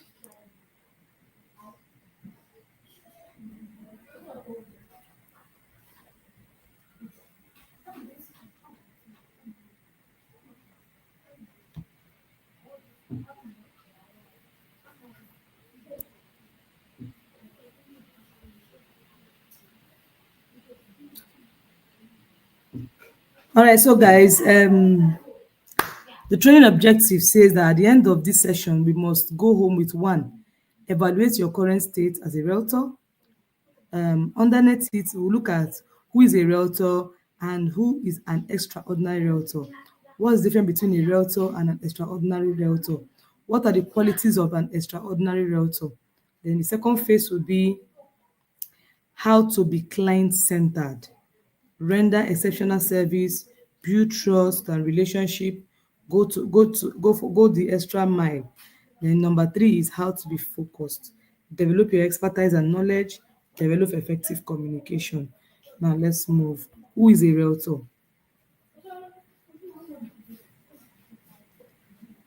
Who is a realtor? Who is a realtor? Who is a realtor? Admin, move your slide to who is a realtor. A realtor is a licensed real estate professional who assists clients in buying, selling, or renting properties. They are typically members of a real estate association. Now, guys, for you to come to NIRE, admin, please move my slide. For you to come to NIRE, that means that you are really interested in doing this real estate business, okay? And in doing this real estate business, move it to who is a realtor, please. Doing this real estate business, you need to be licensed and registered. You can't just get up and do the business. right? Because there are laws that government is putting in place that is going to hinder you from actually doing the business. Yeah. And Lagos State have even taken the initiative by putting up Lasrera. Is it Lasrera? Yes. Putting up Lasrera. All right. And in putting up Lasrera, Lagos State government are now even using the opportunity to tax realtors.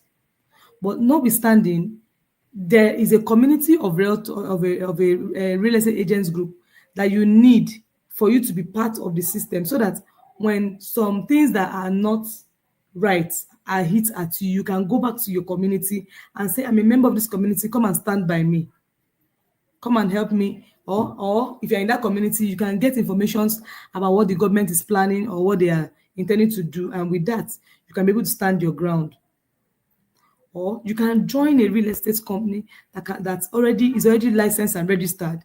They will shield you in such situation. So there are different organizations you can join, and NIRE is in partnership with one of them. One of them is the Association of Real Estate Agents and Brokers in Nigeria. To become a member of that organization, you I think is a how much every year, gone sef. I've forgotten the amount we pay every year as members, and you undergo comprehensive and proper training. So if you are a realtor or are a real estate agent in Nigeria, it's important you know that you are expected to be what? Licensed. So the next thing you'll be talking to Nire about is how to become a licensed. What Nire is doing is to give you the necessary education. What you're talking to us about is how to become what? Licensed. Okay. Now, who is an extraordinary realtor? An extraordinary realtor is a realtor who goes above and beyond typically expectation beyond typical expectations. All right, providing exceptional services, achieving outstanding results for their clients. They possess several key qualities that set them apart. All right, extraordinary realtors are not like the realtors. It's a normal thing to be registered. So if you call yourself an extraordinary realtor, you are already registered, but you go the extra mile by providing exceptional service to your client, achieving outstanding results for your client, right? And possessing several key qualities that must set you as an exceptional realtor apart. Okay, so I outlined some key qualities for exceptional realtors in a tabular form, where I put it as a feature of what a realtor, an exceptional realtor is expected to what? Have. So let me have my next slide. Thank you. Number one of the feature, when we're talking about real estate, we talked about the features of real estate. Now we're talking about the feature of a realtor. So one of the feature is licensing, as I said earlier. A realtor must hold a real estate license. An exceptional realtor must hold a real estate license. Number two is membership. May or may not be a member of a real estate association. That is, a realtor may or may not be, but an exceptional realtor must become a member of a real estate what? Association. At the end of this class, Nire is going to give you a certificate. Quite all right. But if you're interested in becoming an exceptional realtor, still speak to Nire. We'll help you to join the Association of Estate Agents and Estate Agents in Nigeria and Brokers in Nigeria. Okay? Now, market knowledge. As a real estate consultant, it's important that you have basic knowledge of the market, right? Oluwada said, Oluwatade, say you want to become a realtor, you have to have basic knowledge of the market. Very important. You cannot say you want to become a realtor and you don't know anything about the market. You don't know what is land size. You don't know what is land title. You don't know so many things. You need to gather what? Basic knowledge of the market. But as an exceptional realtor, you have to have in-depth knowledge. You need to know why property appreciates. You need to know the factors that makes them to appreciate. You need to know the local market trends. You need to know property value. Why? It's important you know this thing because it makes you different among everybody. You need to have a fantastic communication skill. As a realtor, you can have a good communication skill, but you have to have exceptional communication skill as an extraordinary realtor. If I'm giving value, if you're getting value, rather, go to the comment section and type value. I'm getting value, I'm getting value while I continue. As a realtor, you can know how to negotiate, but it's important that you must have a strong negotiation skill as what? As an exceptional realtor. An exceptional realtor does not go and be telling his clients that don't worry, I'm going to tell the company to slash price for you. No, you negotiate with your client to give them the best without you losing out. Why? Because let me tell you something you don't know as a realtor. Even if your client should buy a property 20 million today, they are still buying it at a very cheap price of what they would have bought it tomorrow. I always say that, I always say that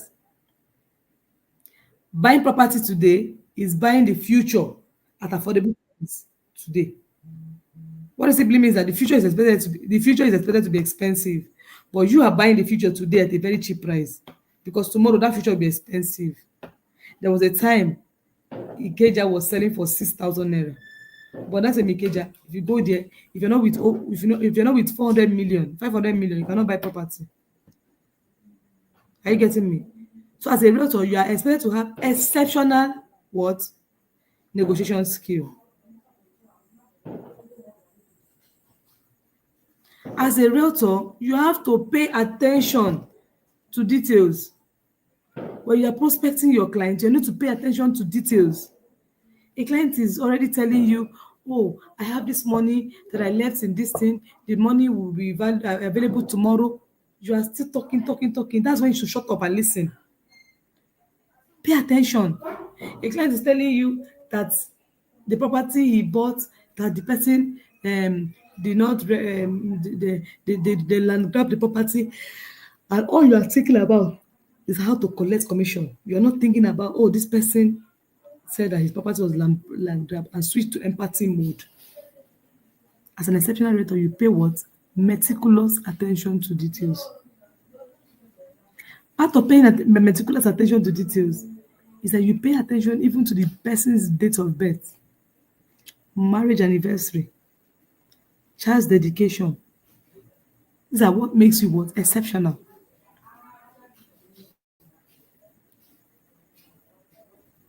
As an exceptional realtor, you prioritize client satisfaction and you go above and beyond to achieve it for them.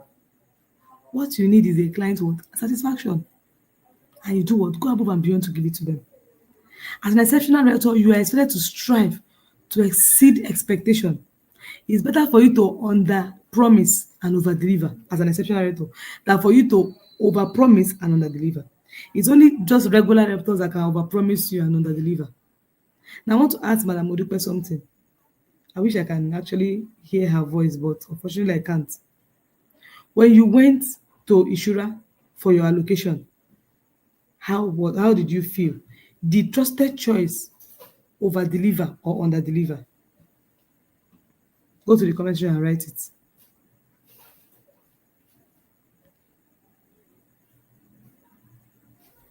Is Madam Modupe online?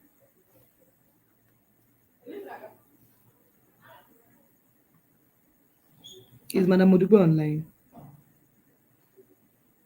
The trusted choice over deliver on Ishura or under deliver? I need that feedback.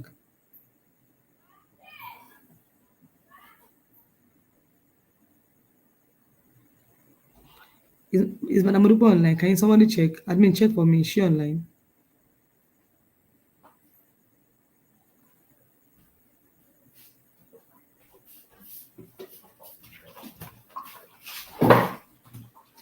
I would like her to give a response to that question.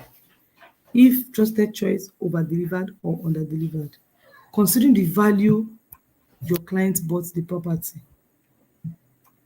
Because some clients will be expecting that when they get there, they will meet bush. But they got there, they meet foundation of gatehouse. In fact, lintel of gatehouse and fenced, cleared property.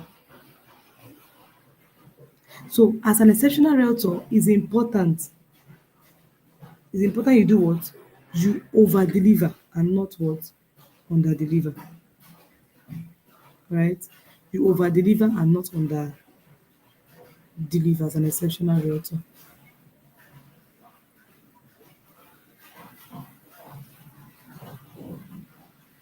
So excellence should be something you should strive every day.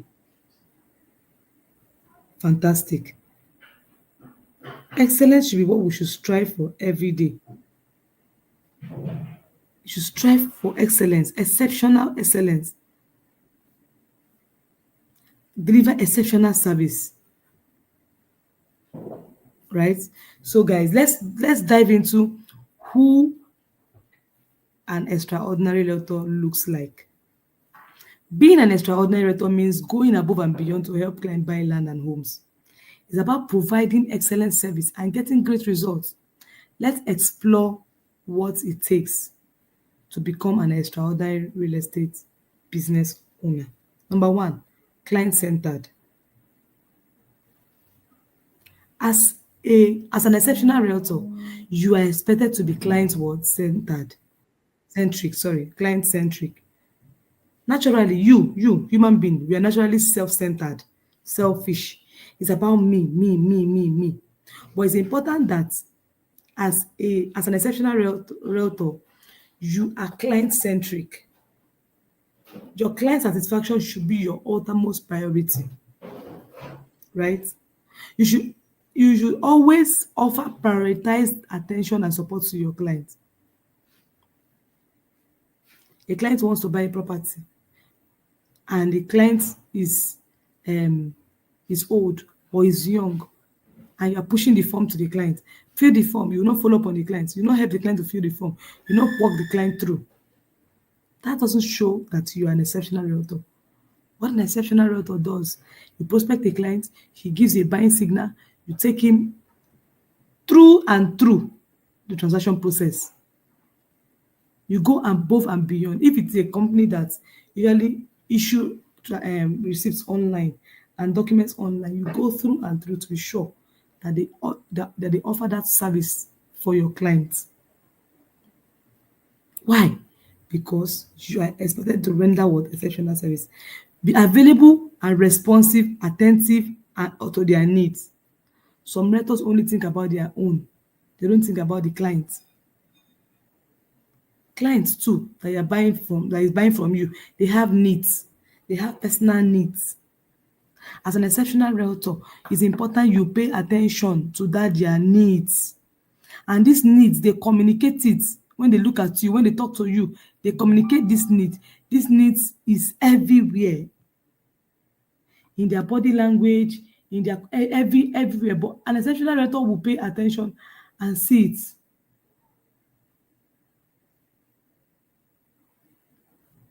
right?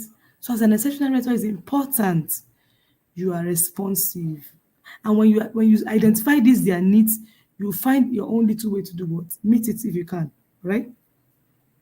You make transaction process as smooth and stress-free as possible, just like what I explained earlier.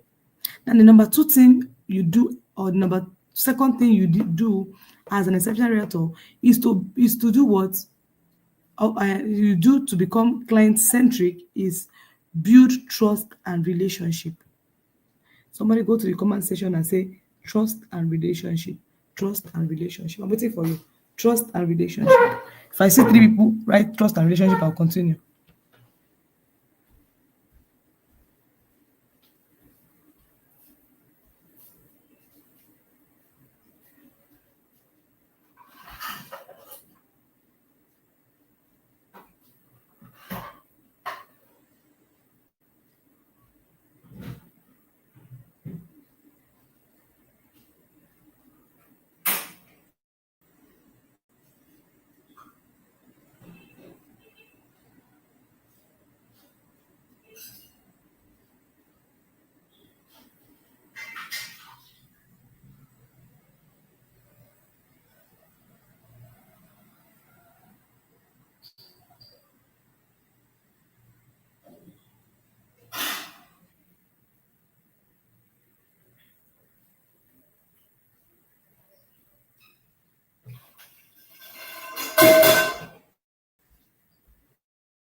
Good. Build trust and relationship with client through honesty, integrity, and transparency. As an exceptional realtor,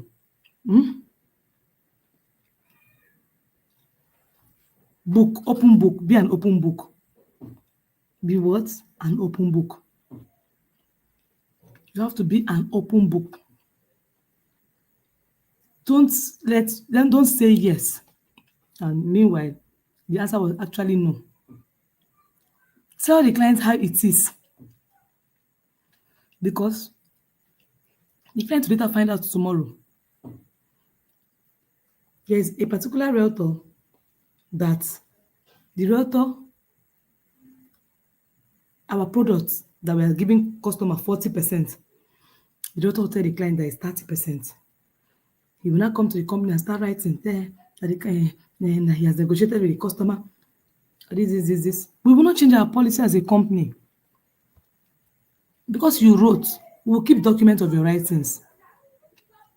Then when the customer comes tomorrow and find out, you will be the one to lose faith with the client because we are treating the customer like your customer and we are treating you like our customer. So we'll bring out the documents where you wrote and show the person so that you don't destroy our own image. So it's important you ensure that your yes is always your yes in transactions. As an exceptional realtor, you build that trust, right? You build the trust because if you don't build that trust with your clients, you will still find out, oh, our company, this and how we run it, this. Oh, yes, sir. Okay. Then he goes back and check. It is how it is. The property is selling for 5 million naira, all inclusive of deed, survey, and developmental. Let it be communicated to your client that way. As an exceptional realtor, oh, this land does not belong to company. Is an individual that's selling it. The person selling it for 20 million. Don't load it. Sir, the owner of the property is selling it for 20 million. However, my commission as a marketer is 20%. Then let the customer negotiate with you and bring it down to 10% or whatever. And you come to a consensus. You write a written agreement. You don't need to load it. And if the seller says you can load it, put it in writing. Be honest, be straightforward, be open, and be transparent. All these are going to earn you bigger deals. Don't be self-centered. Be what? Client-centered. Because one client that you get today is a community. One client you are able to satisfy today will open doors for more clients for you. But when you take your greed and destroy your relationship with your clients, you'll be at the losing end. So build trust with your client through honesty, integrity, and transparency. Develop strong relationship by listening to their concerns and addressing them. As an exceptional realtor, if you don't build relationship with your clients can leave you to go and meet another realtor. There was a client that is in my DM now, asking me to give him another realtor to manage him because the one managing him is not doing his job. I can't do that because my own integrity too is will be in question. So he should go ahead and meet the realtor. I am a company. All right. So as a realtor, it's important you develop strong relationship. And how you develop that relationship is listening to them. There's a way you will build a relationship with your client that all his secrets will be in your hand. Because you think about them, you think about their concern, and while you are doing that, don't put your mouth in their problem. Oh, there are some people that they will tell you about their marital issue. Just be on the fence. Don't put your mouth. Just do what? Listen. That's all. I have a client that I managed in 2019. As I speak with you now, him and the wife, they're not together again. All through that their marriage crisis, I never put my mouth in their conversation. I am just sitting on the fence. If you ask me what do I think, I say, sir, say husband and wife matter, they know they put mouth. And me, I no be relationship expert. So I know dey fit come out. But if na real estate now, I go discuss am with you. But relationship, I no dey talk. No vex sir. But I know that I'm praying for you and your family, and God will see you through. Listen. If the concerns you want to share is not pertaining to property, business, and close your mouth. You don't know. I have a client. That my client now, he's married. He has a wife. He has a side chick. The side chick has born child for him. I know the wife did not know. Why? Building trust and relationship. He knows I won't tell the wife.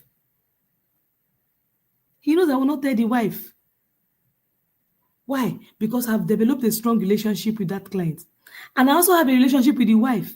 The wife too will be complaining how girls are running up under her husband. Ah, peace. How did I build those relationships? When the man first son is doing wedding, he invited me. I went with my gift. When the sister that is living with them is doing wedding, he invites me. I will go with my gift. When it's the woman's birthday, the wife that is not my client, but now she's now my client. When it's the woman's birthday, I will send birthday messages. I will send gifts if I can afford it. Now, whether you like it or not, I have become part of that family since 2019 till today.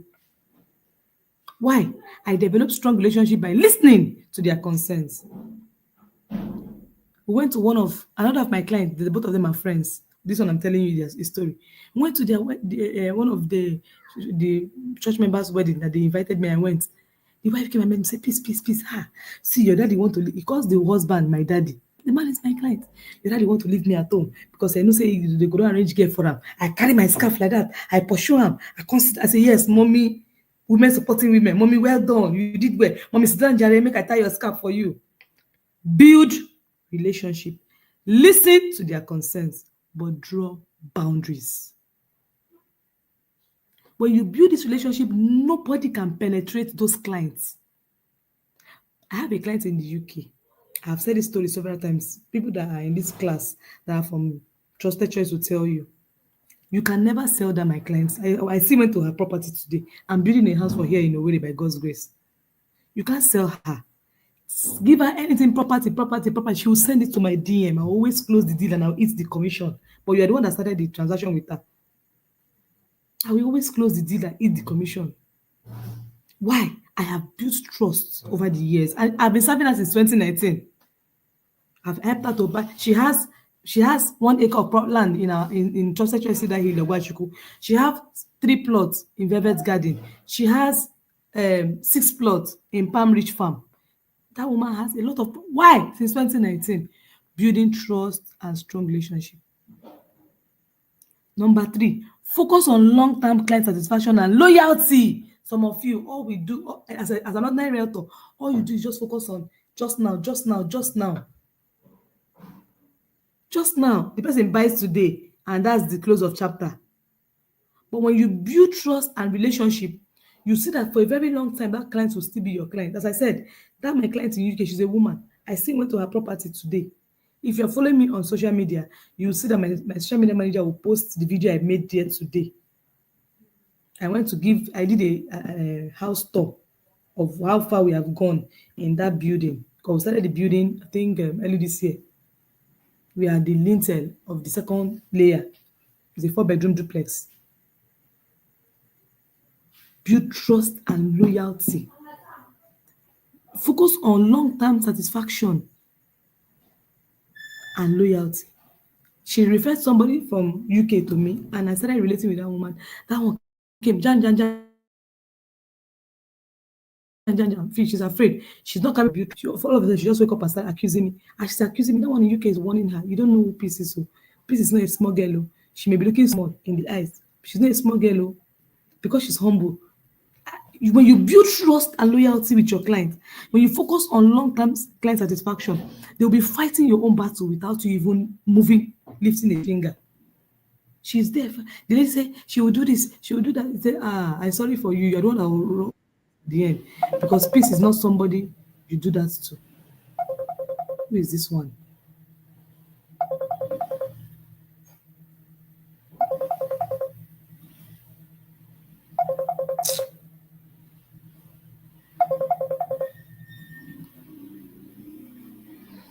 This is not somebody you do that to.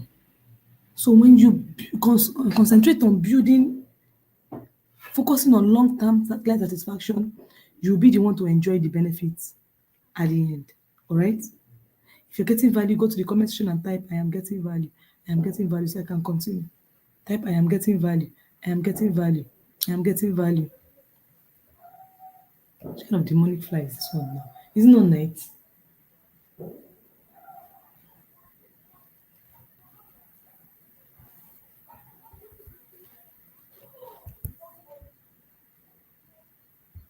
I'm waiting for you guys.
Mama, what is it? I'm still in class. I'm still in class. Huh? I'm still in class. Okay, my love.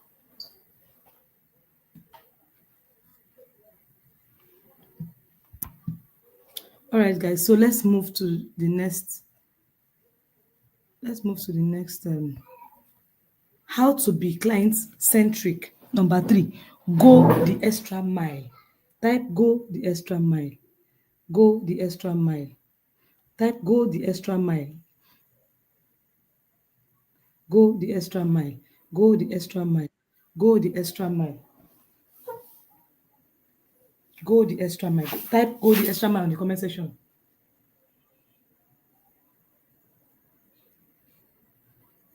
Go the extra mile. Go the extra mile. Fantastic. Number 1, be proactive and anticipating. Be proactive in anticipating and addressing client need. Be proactive. Sometimes the need of the client might even go beyond your scope of job. I've had situations where my clients will call me and say, please, my company, they are disturbing me. I should go and do tax thing. Do you have an idea about this thing? I may not have an idea at that moment. I'll tell them, I'll get back to you. When I end the call, I'll call my friends in the FIRS. I'll gather the information. I'll get back to them. Oh, sir, this is how to go about it. They will not say, please, can you help me? Eh? I should leave my job and help you. That's what some of you will say. I said, no, sir, no problem. I'll take it. I'll forward it to my people.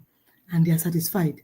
When you go the extra mile and the client is satisfied, you can request for transaction from that client. They will give you. They will give you. You can even form, that my company want to fire me. They will go extra mile for you too. So to be client-centric is also means for you to be proactive in anticipating and addressing clients' what need, which may even go beyond your scope of profession. Offer additional services or resources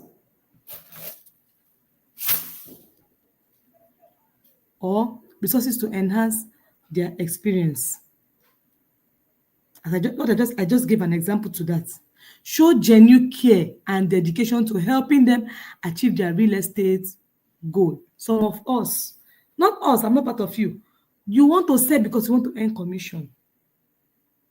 And you will not, just like I taught you in the introduction to real estate, understand the need of the client. Oh, this man is buying this land because he wants to build a plaza. This man is buying this land because in the next 3 years, he wants to resell it. This man is buying the land because his daughter is going to university. So he wants to, daughter is going abroad. He wants to, by the time it's time, he will sell it off, add the money. You need to understand these things. You need to show genuine care. There's a particular realtor that I'm coaching, and she told me that she encouraged her client to invest in real estate. The woman invested 8 million. Why? Because the woman wanted to buy land and the money is not enough. And she invested 8 million. I said, okay, that's fine. Where did she want to buy the land? He said maybe somewhere in Ibejuleki, Ikorodu. I said, why does he want to buy land? He said he want to start building. I said, okay, let's not go to Ibejuleki, go to Ikorodu, right? So tell the client when the money matures, he should pay the money, he should collect his money, and then we'll look for land for him in Ikorodu.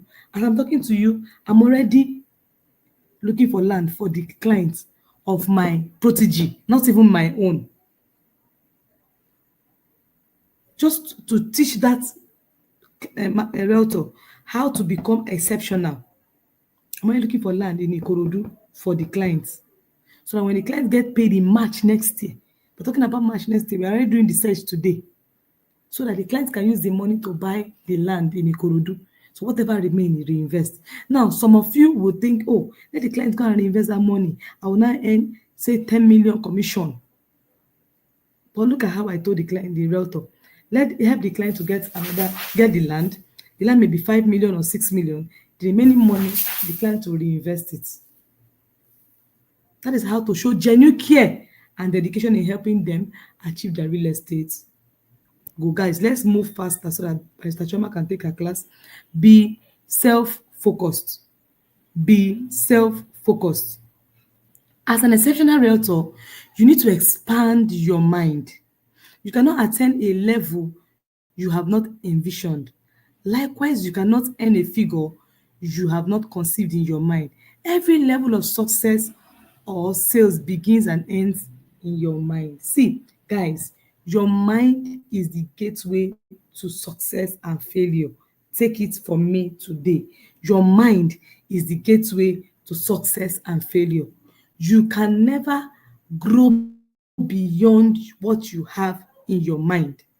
Take it or leave it. You can never grow beyond what you have in your mind. So for you to succeed as an exceptional realtor, you need to what? Expand your mind. You need to expand your mind, right? So how do you become an exceptional realtor? You need to have a deep knowledge about your industry and your products.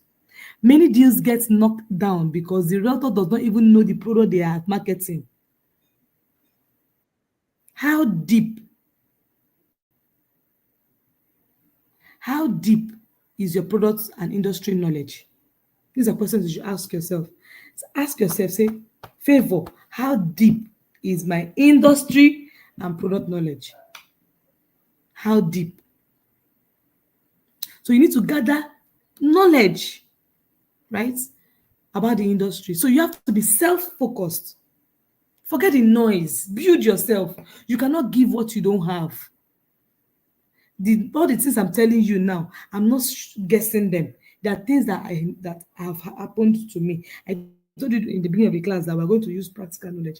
I don't know how to go and read a book and come and tell you what I read in a book. I'm telling you my personal experiences. How deep? When you don't have product knowledge, what do you want to tell a client? Come and buy land. So where's the land? They say, they what? They what? If you have deep knowledge of that product, you say the land is located in Ogwashuku, Delta State. It's very close to um, um, Delta State Polytechnic. Is about 15 to 20 minutes from Delta State Polytechnic.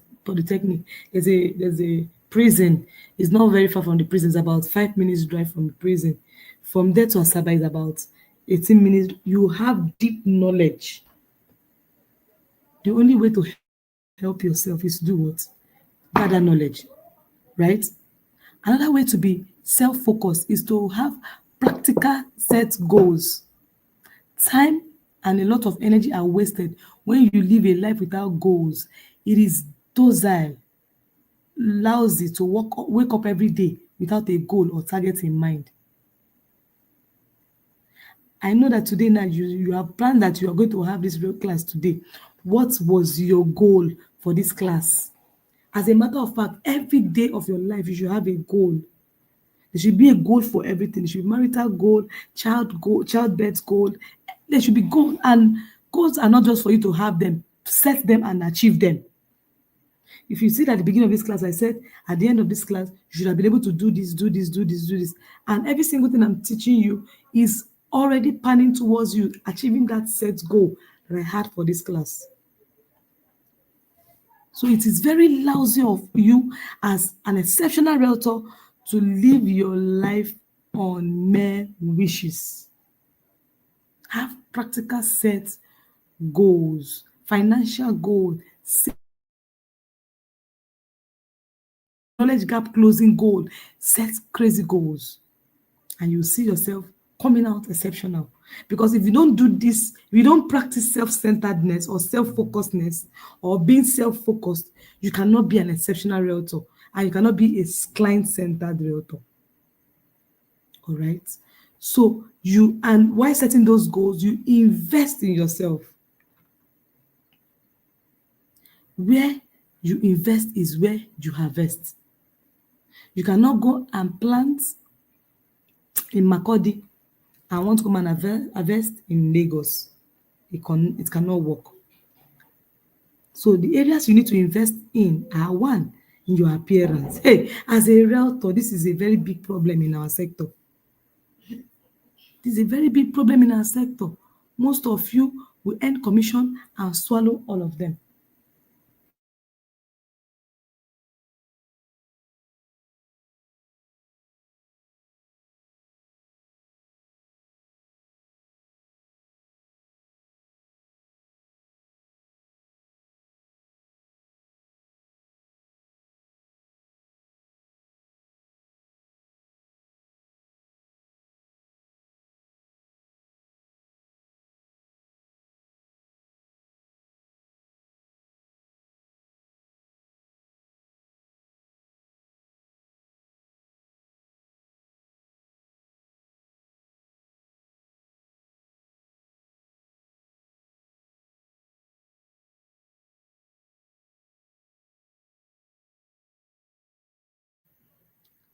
Sorry, guys.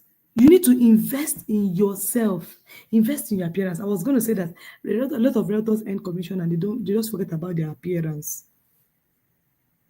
They want to sell 1 million and you're dressing like 1 naira. And nobody says you should break the bank to appear neat. No. As a realtor, it's important. You dress up neatly. You appear neat. Real estate is a high premium industry. So you don't dress anyhow when you're selling real estate. You don't smell anyhow. You don't appear anyhow. You appear like a high net worth individual. You're going to go and mix up with high net worth individual to collect their money, right? To help them, to help them to grow their money, right? You need to look it too, right? That's why you should aspire for more. That's why you have to have a big mind.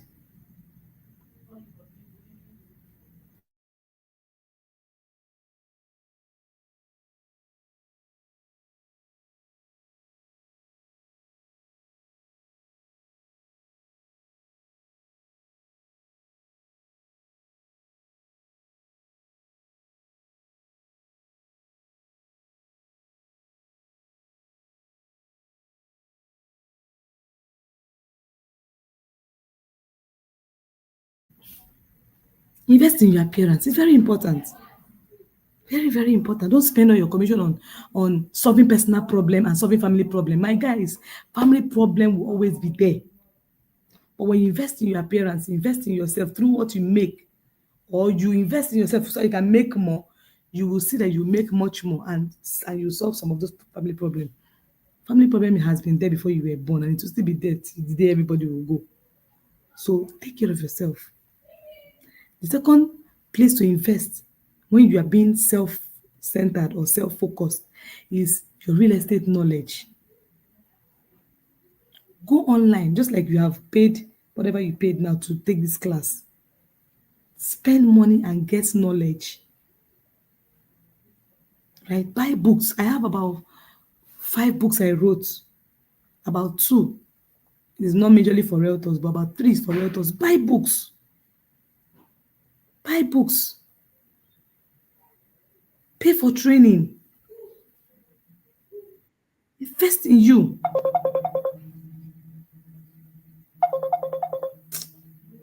These people are disturbing my class.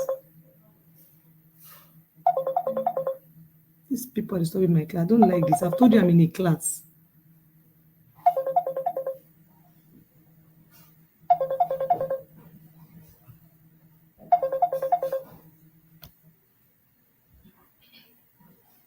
I told you I'm in a class. I cannot join.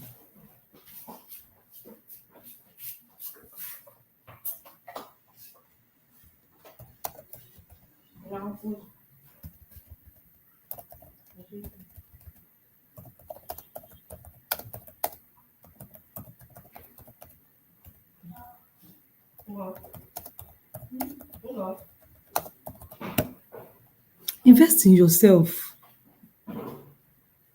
Invest in yourself. Very important.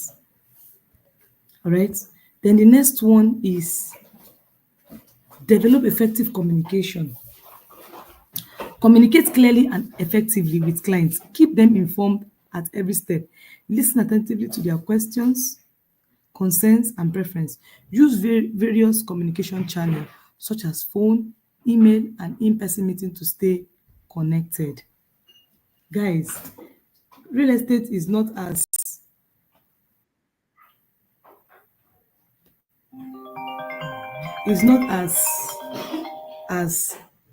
um real estate is not as difficult as some people make it seem. It's as simple as, oh, I want to go into real estate. How many contacts do I have on my phone? Let them know that you're now into real estate. Send a bulk message to them. Oh, I am now this. Change your WhatsApp status to become a more professional picture. Change your bio. Go to your social media and change to something very what do you call it now? Good, right? Present yourself as a professional in the industry, and then every single person you meet, every single person you come across, ensure that they join your WhatsApp, ensure that they save your number on your phone. What am I saying? Ensure that you save their number on your phone so that they can see your status. You send them messages, because life is about communication. I always tell people that why most relationship fails is because there is lack of what? Communication.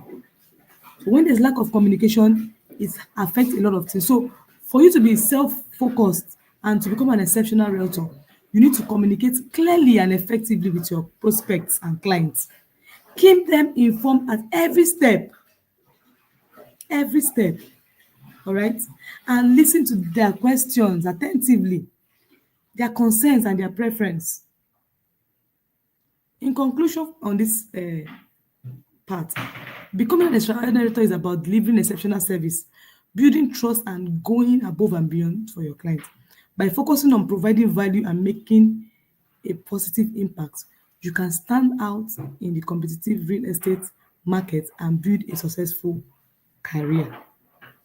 Real estate is one of the best industry that I know.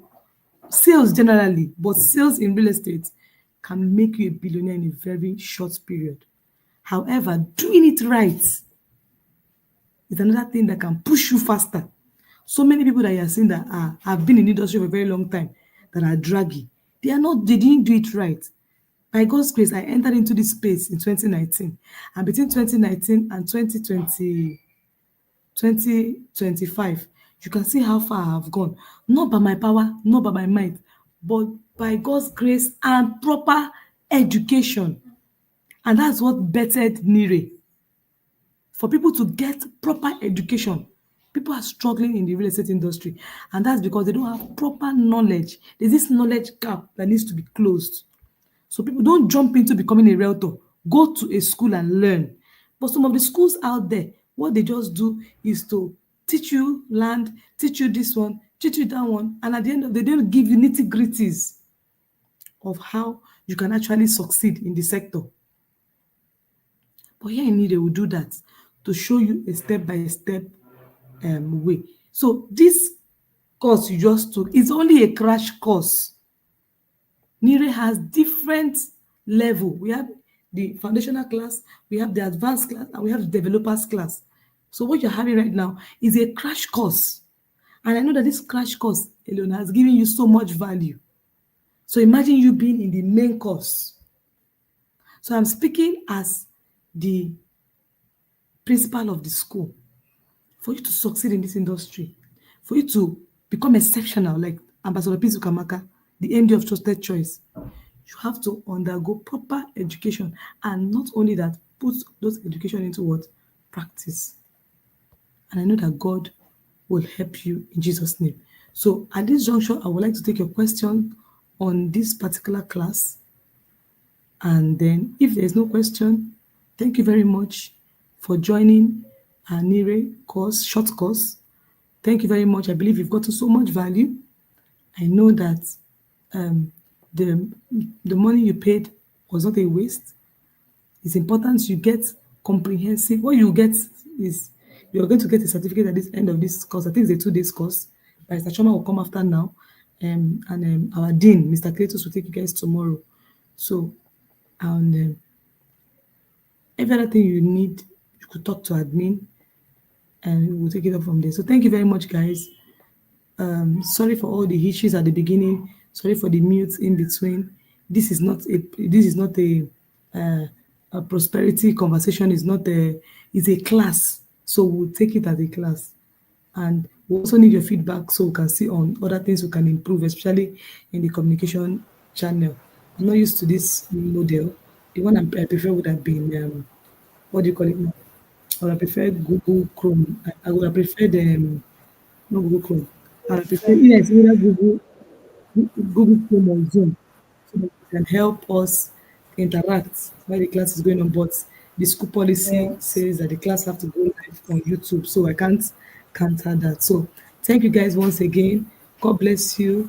And I've been saying all these plenty things to see if you can send in your questions, but in the absence of no other any question, thank you very much. I know I've eaten into the time of the next facilitator, but it's education, so you don't need to run because if you stop learning, you will start dying.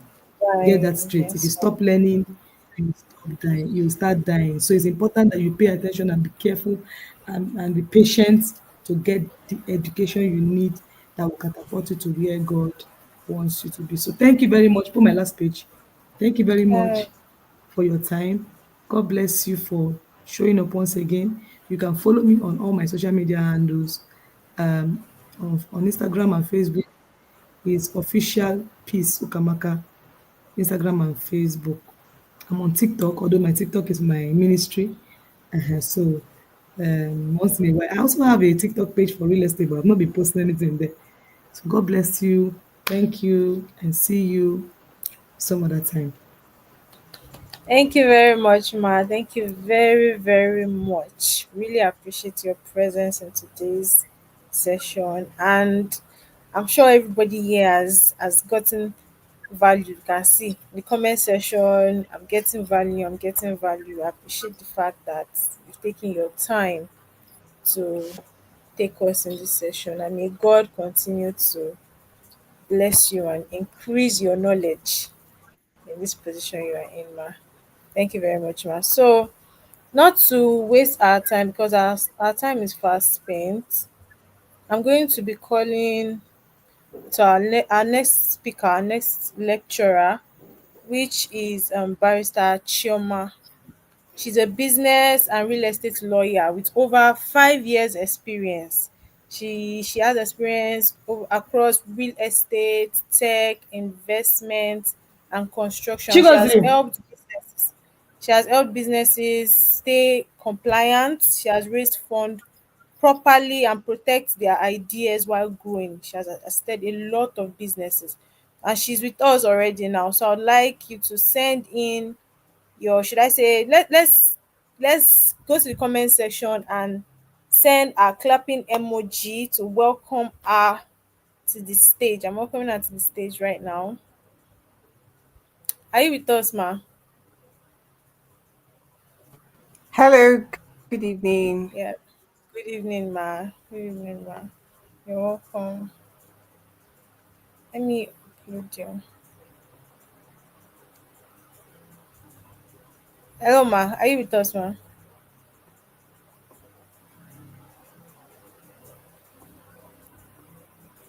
I think network. I think we're having network issues. Hello, ma.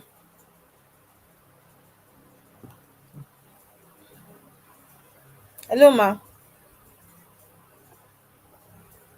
I think we have network. Let me try to get. I think she has network issues. Let me try to get to her.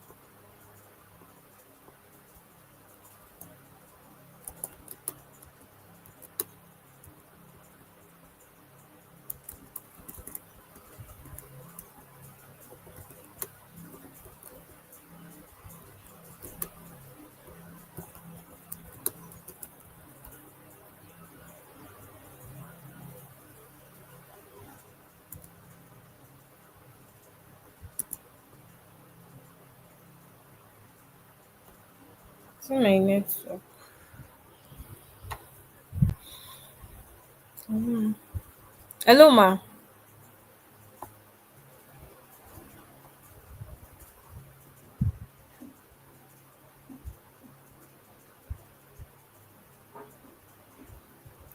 Hello, ma. I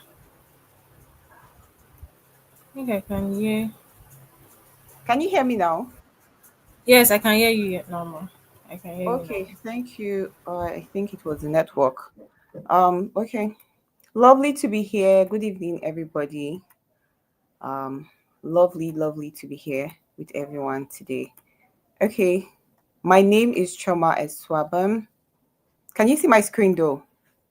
Let's start from there. Please confirm if you can see my screen.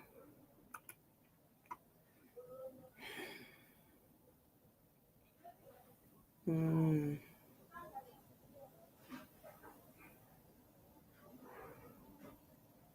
Can you hear me, please? Okay.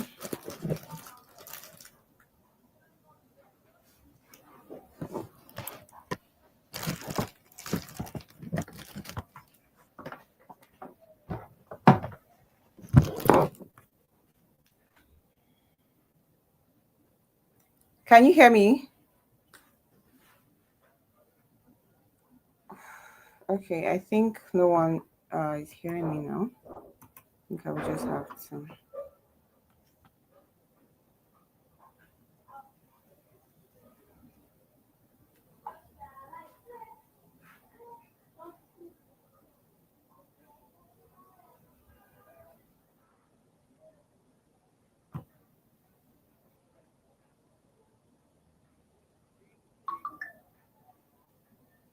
Okay,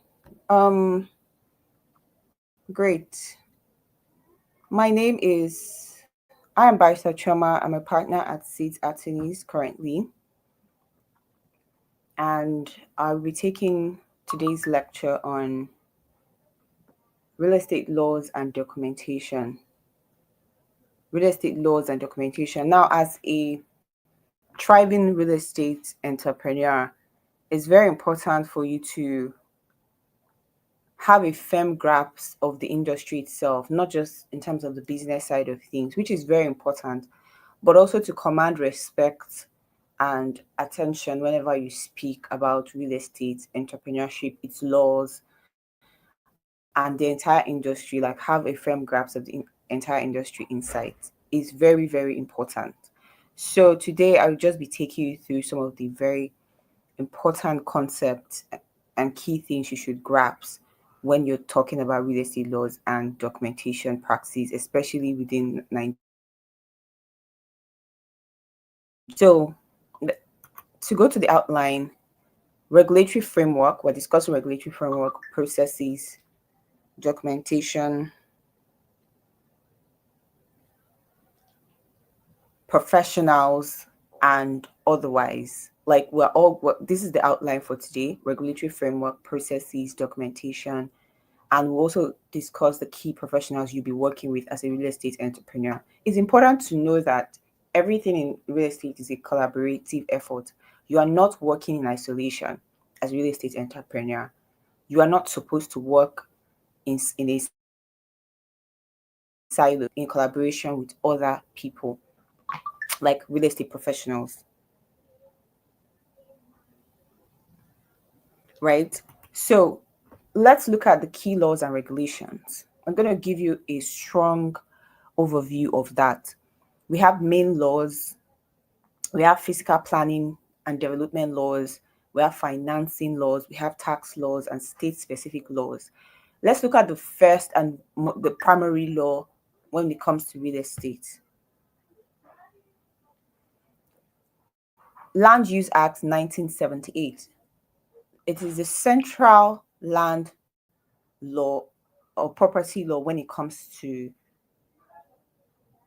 real estate. You must understand, at least have a firm overview of what land use is about, land use act is about. So it's central to land ownership in Nigeria. It vests all land in a state governor who grants right of occupancy. So you'll be hearing things like R of O, C of O, all these things. It's all contained and in the Land Use Act. So the Land Use Act gives specific provisions when it comes to land ownership in Nigeria. Who grants the right of occupancy? It states that the state governor has the right to grant that right of occupancy and certificates of occupancy that certifies that this person has the right to occupy this land, right? And is the rightful owner. Then number two, you would usually see Nigerian Urban and Regional Planning Acts. Now, these acts in itself regulate physical planning and the development of urban and rural areas in Nigeria. So, apart from the Land Use Act, now we have specific laws that govern other aspects of real estate. Like I said, the primary law is the Land Use Act, but there are also specific laws that will govern things like fiscal planning, that will govern things like mortgage, that will govern things like tax, that govern things like tenancy, that govern things like insurance. Now, number two, Nigerian Urban and Regional Planning Act governs specifically physical planning and development of urban and rural areas. Number three, Federal Mortgage Bank of Nigeria Acts and Housing Fund laws governs mortgage financing and home ownership support. So mortgage, when it comes to mortgage financing, you want to own a house based upon mortgage. Like you have a plan with a bank, like okay, a mortgage bank that okay, I would be paying off little by little. Like it's more of like a loan kind of real estate loan kind of plan. This particular act and law actually um, governs that aspect. Federal Mortgage Bank of Nigeria Act and Housing Fund laws, they actually govern mortgage financing, home ownership support. Then four, we have state-specific laws. For example, we're going to focus on Lagos today, just as an example, because Lagos has robust laws when it comes to like state-specific laws, apart from these general laws, national laws that we've talked about. And also, I would like to say there are other laws like Stamp Duties Act for transaction taxes. So there are certain transactions in land. For instance, you're selling a land and you want to go to register that land with the land registry in your specific state. You have to pay what we call stamp duties on that particular property transaction. So we have Stamp Duties Tax Act. And number two, under other laws, we have tenancy laws, which differs by state to state. So for instance, in Lagos here, we have Lagos tenancy laws. We have Lagos tenancy law, right? And then the other states that they have their own tenancy laws. Abia State, every other state, you want to go to Ogun State, you want to go to any state, they have their own specific tenancy laws. Then we have in the national, I decided to add these two to update this, that Nigerian Insurance Industry Reform Act, NIRA 2025, specifically Section 75, which makes it mandatory for owners to obtain a liability insurance policy where a building exceeds a floor. So this is another recently, which is this year, they introduced Nigerian Insurance Industry Reform Act, NIRA 2025. Apart from these other older laws that have been reformed over the years, they decided to introduce this. Of course, you can hear of a lot of disasters that happen in the real estate sector. They decided to introduce that insurance, make it mandatory to actually have to obtain a liability insurance policy. If you are a builder and you are building a kind of a real estate structure that exceeds just a floor, you are supposed to get this. So there are a lot of laws that apply to this, and it's only helpful for you to, whenever you are asked certain questions. I've seen it many times where people would challenge entrepreneurs with certain questions, and they will not have to be like, oh, you don't know it all. Yes, but at least you're supposed to have you're supposed to have fundamental grasp of what is going on within the industry, so that when a client approaches you and says, okay, I have this so and so question, you can be able to know where to go and fetch answers. You can be able to know how to approach the question properly. So in case somebody asks you, okay, what's your plan for insurance for a particular building, you are able to speak as a person of authority.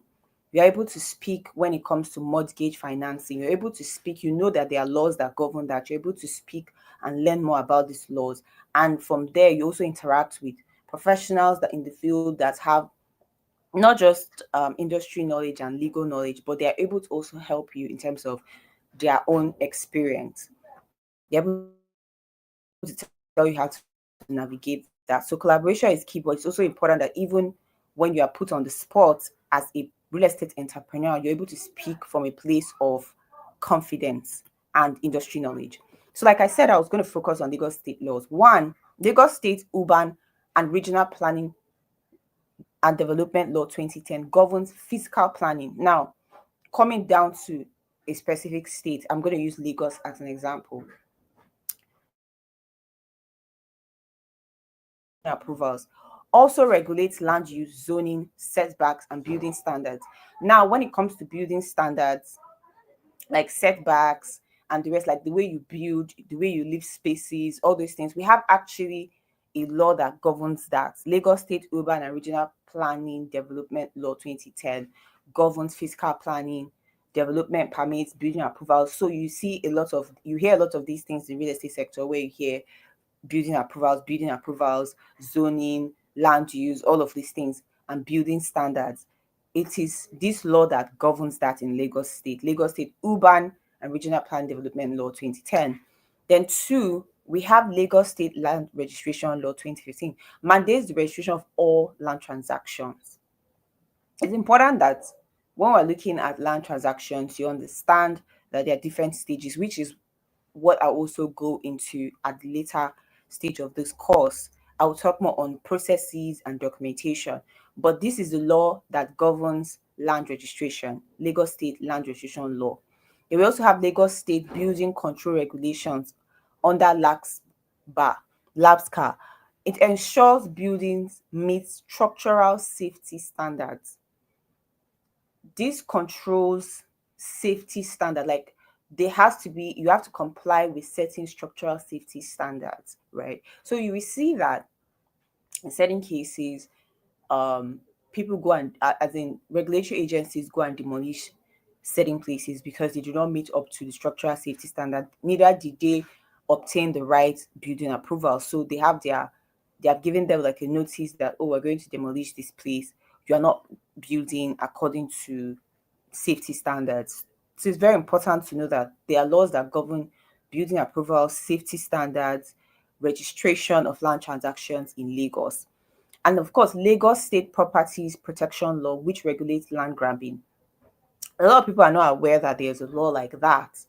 And there's even a regulatory establishment in Lagos State that helps with land grabbing issues like Omonile issues, which is a lot in Lagos, which is to be a lot in Lagos, basically. So there's actually a law that governs that, and it came from there was a time, especially during that 2016 time, there was a lot of that um, situation prior to even 2016. So the Lagos state government as of then decided that, okay, we're going to introduce a law that's going to help cut down on these land grabbing issues, and we'll also establish a regulatory agency that could help with that. So we'll move on to that. We'll also discuss that particular regulatory agency in the next slide. But let's talk about Lagos State tenancy law. I also mentioned that each and every state has its own tenancy law. There is Lagos State tenancy law that regulates landlord to tenant relationships. Landlord to tenant relationship. There's actually a tenancy law that does that. So it's important to know that whether it comes to registration of land transactions or building approvals, it's important to know that there are laws that govern this particular thing, right? For even the Lagos State real estate tenancy law, we have also seen that there's been updates on that in terms of in 2025, there was a bill that was passed to that effect this year. So there have been a lot of changes in that regard as well, just to update that particular point, right? So let's go to the regulatory bodies. For regulatory bodies, we have Federal Ministry of Works and Housing, which oversees national housing policies. National housing policies. There's a Federal Ministry of Works and Housing that oversees that generally, that they issue out policies as to that is regarding housing generally in Nigeria. There's a Federal Ministry of Works and Housing, and there's two State Ministry of Physical Planning and Urban Development regulates urban planning, approves building plans, enforces zoning laws. State ministry. So in different states in Nigeria, we have ministries that are in charge of physical planning and urban development. So they regulate all those things around building plans. Like I made mention of Lagos State. Lagos State has its own. So in case you want to like get building approval, there are ministries you have to and agencies you have to go to in Lagos State. Then state land registry. We have a state land registry, for instance, in Lagos here. It's at Alausa Ikeja. So what do you go to do there? They handle things like land registration, issuance of certificate of occupancy, and they keep official land records. So even when you want to do your search, you can always go there. Like somebody issues a C of O that you want to buy as a real estate entrepreneur, you want to buy a particular portion of land, and this person, the seller, is like, oh, I have a certificate of occupancy. You are supposed to actually engage your professionals to go to do like the search for you, make the accurate search for you at the land registry, at the courts, in case there's like a court judgment on the land, and like every other place, they need to make their findings on that particular land. But to dwell on the state land registry, every state in Nigeria has a land registry that you can go and check their official records. Then for Federal Mortgage Bank of Nigeria, FMBN, provides mortgage financing and promotes affordable housing schemes. Mind you, all these regulatory agencies, once in a while, they always collaborate, right, to be able to push out like policies and engagements in the industry. So it's important as a real estate entrepreneur to not operate in isolation of these agencies that I'm talking about. Don't say, oh, I'm just going to do it by myself. I don't care about any regulatory agency. I'm not going to engage with any association. I don't really care. I just want to do it by myself. You're going to really fail if you do not know how to engage and you refuse to engage any of these agencies, like the state land registry, for instance, or even decide to go into partnership with any of the associations, like, which leads me to the fifth one, Real Estate Developers Association of Nigeria, which is very popular association, which is RADA. It's a nationwide body for real estate developers. It promotes standard and professional conduct. It is highly recognized. So it is very important for you to come into partnership, get into member in, have become a member of this particular association. Wherever state you are in, they have their own local chapter there. Like, please, you can always try to confirm, is there a local chapter of Redan in my particular state? In Lagos here, we have that. So, like, it's important to come into partnership with people, members, because in this industry, operating in a silo, operating in isolation is not very good for you, right? Don't say you can do it all by yourself. There are, wherever there's an association, join. If you want to work with a particular regulatory body, please do so. It is very helpful for you to make your journey smooth. Your journey is already doing well, having the business knowledge and um being able to be bold to even say, oh, I want to start this particular business. It is commendable, but you must know that as you're getting in the industry, you begin to understand how smooth it can get when you start to work with other people. Example, regulatory bodies. Example, associations. Example, professionals, other professionals in the field, like surveyors, lawyers, and the rest. Then six, Nigerian Institution of Estate Surveyors and Valuers. There's a professional body for valuers, estate surveyors, which ensures valuation standards and ethics. This this particular body is also very important for you to have engagement with them, because they are into valuation, right? They value land and all of that. They're estate surveyors, and they are very, very helpful when it comes to, especially, I want to say from experience, they're helpful when it comes to joint venture partnerships. So why do I say that? Because a lot of the times in real estate, you will see joint venture partnerships with you receive joint venture partnerships between a developer and a real estate company. So the developer, he comes into basically just like, okay, I've bought this land from this particular person that has a CFO, or I bought this land from this particular family that has excision. Can we come together to build this land? Then you have maybe 10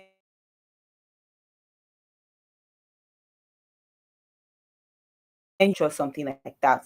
It's important to involve institutions in terms of, because a lot of times when there's an issue as to how can I value your own contribution to this partnership, issues can begin to ensue. So it's important, engage institutional figures, right, for valuation.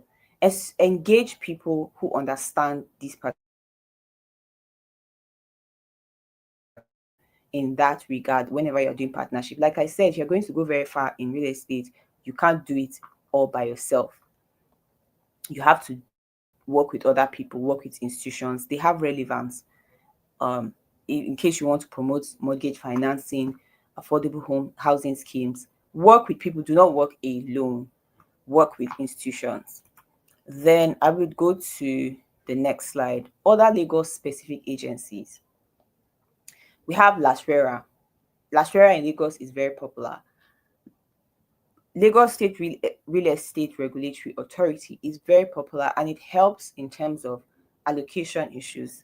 Thankfully, I always engage with this particular regulatory agency, and one of the things that they beautifully do, if you work closely with them, is that they help to, in terms of licensing, right? So they license real estate organizations in Lagos, especially. You have helped a lot of real estate agencies in Lagos here, organizations rather in Lagos here, be able to facilitate getting their own Lasheria certifications, right? Getting all the documents they need together. So it's very important to know that they help with that. And licensing is very important when it comes to operating in a market that trust, generally in this African market, trust is a very important thing.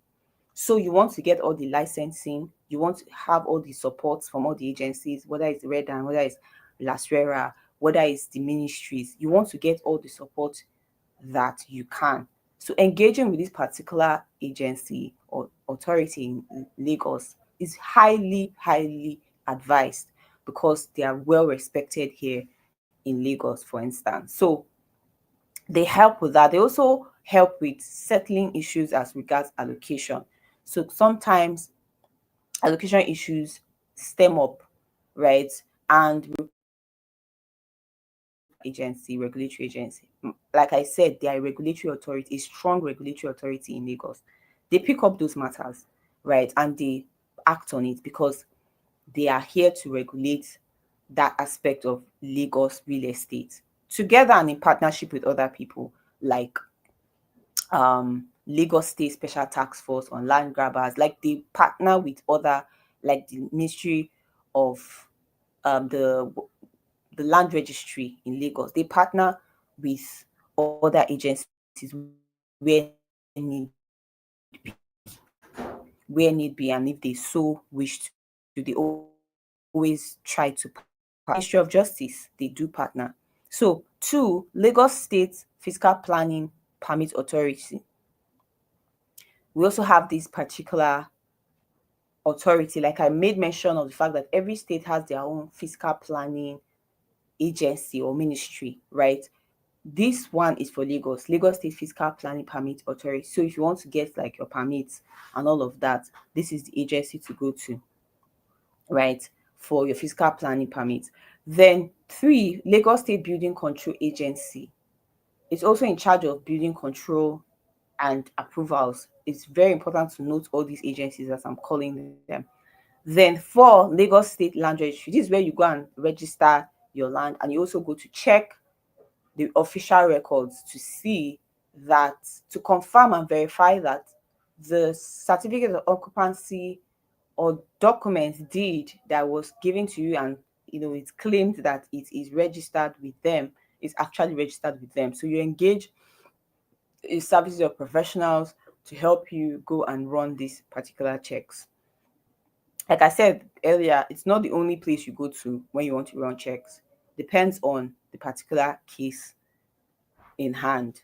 And I will talk more on that on the next slide that has to do with processes and documentation. Five, Office of the Surveyor General of Lagos State, OSGL. Very important office. Very, very important office because there you get to check, you get to chart your survey plan, and you also get to do registration of surveys in that particular office. So it's very important for you to know that all these agencies from 1 to 5, they are very important. Then, which leads me to 6, Lagos State Special Task Force on Land Grabbers. These land grabbers, land grabbing situation in Nigeria. Remember, I made mention of a particular law earlier. Let's go back to that. You would see that I made mention of a particular law, which is Lagos State Properties Protection Law 2016, which regulates land grabbing, right? So this particular law also brought in force a special task force, which is called Lagos State Special Task Force on Land Grabbers. They operate currently in Nigeria. So you can always, through your lawyers, file a petition. They help you to draft out a strong petition to this particular regulatory agency when you're dealing with a land grabbing situation. Which leads me to the next one, processes and documentation. Processes and documentation. Now, up until now, we have talked about laws, we have talked about regulatory bodies that you should engage with, we have talked about associations, we have talked about not just functioning in silo, in isolation. Let's talk about processes and documentation. For process and documentation, you would hear a lot of things in the real estate industry. You hear things like excision, you hear things like freehold, commonly used freehold, excision, C of O, registered survey, governor's consent, right? Those are titles. Some of them, like I'm going to explain, some of these things are titles that I'm going to actually just like explain. One is excision. Excision, what does it actually mean? It means that the government has decided to carve out a portion of land, like you see from the picture here. They carved out a portion of land and decided to give it to what?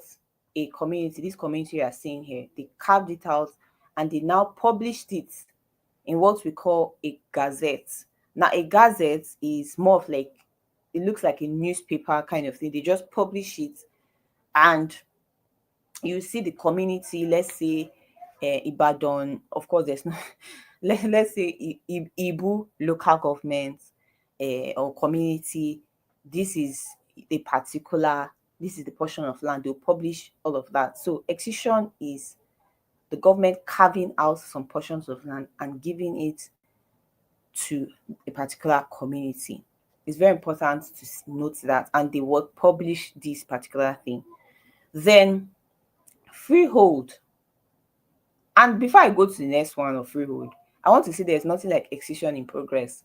It's either there's excision or there's no excision. I must be very, very frank, because it can be possible that the government will not go ahead to give the land to these people. So it's a very risky place to be if you are buying property in the real estate sector and they tell you excision in progress. As an entrepreneur, I would highly advise that you back out from that deal and wait. If you might still be eyeing that land, and just maybe go for another property while you look to get that one when they have already gotten the excision and you have confirmed, you have done all the verification processes. But don't go for excision in progress. That is not a very good title. It's not even a title in the first place. So freehold, what does freehold means? It means it's the land itself. When you hear freehold, it's free from any sort of government acquisition, and it is free from any sort of encumbrances. What does encumbrance mean? It means that there's no issue on the land, like maybe the land is under some kind of loan, under some kind of lien, maybe there's some kind of court issues on the land. There's like any kind of encumbrance you want to think about. Usually that is what it stands for, that is free for you to use. It's actually a freehold property, free to hold, right? So freehold, excision. Then we have C of O, certificate of occupancy. Like I said, is a document that certifies. It's a document that shows that you have the right of occupancy, and it is given by what? The governor of a particular state. It will be signed in by the governor of a particular state, giving to this person that you have the certificate, you have the right of occupancy.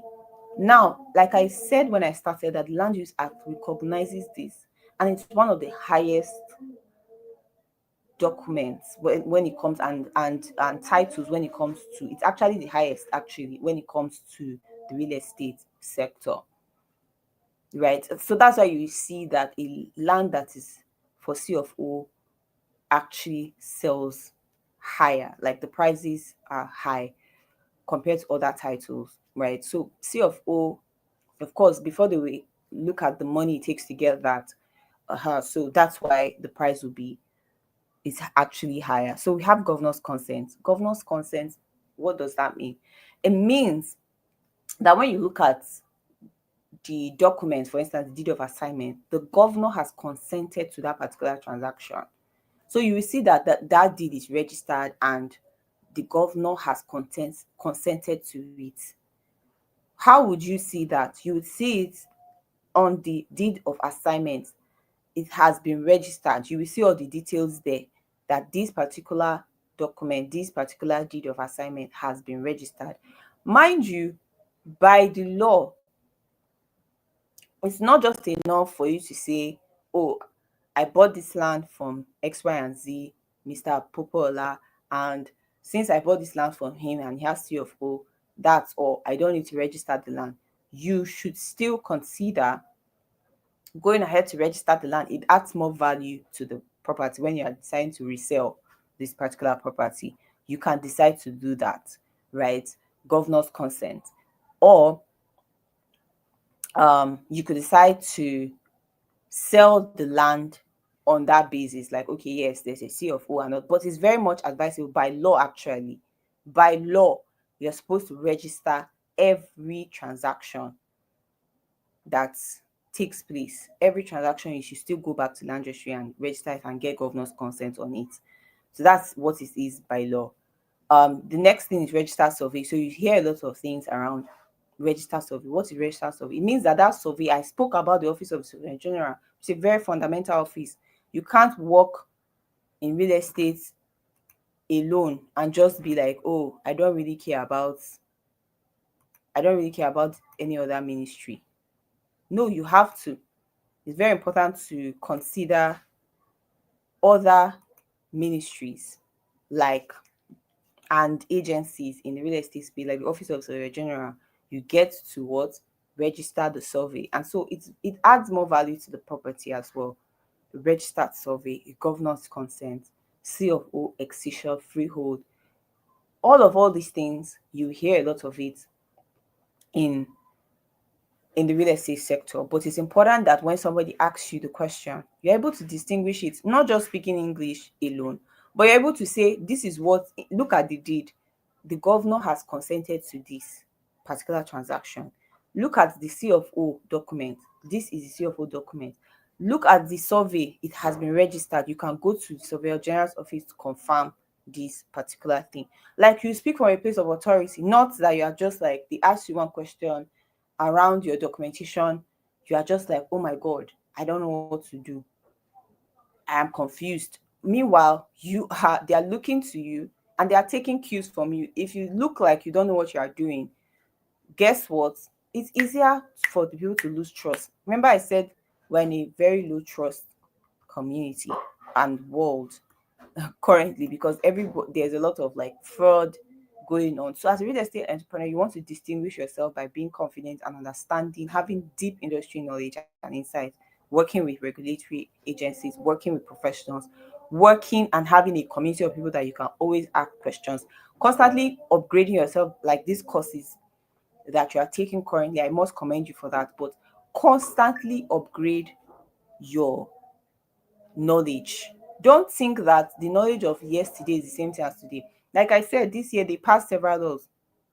They updated the tenancy, the laws, especially like in Lagos State. There was also updates in terms of insurance, because there are new things happening every day. The government will in terms of the laws will be constantly updated, right?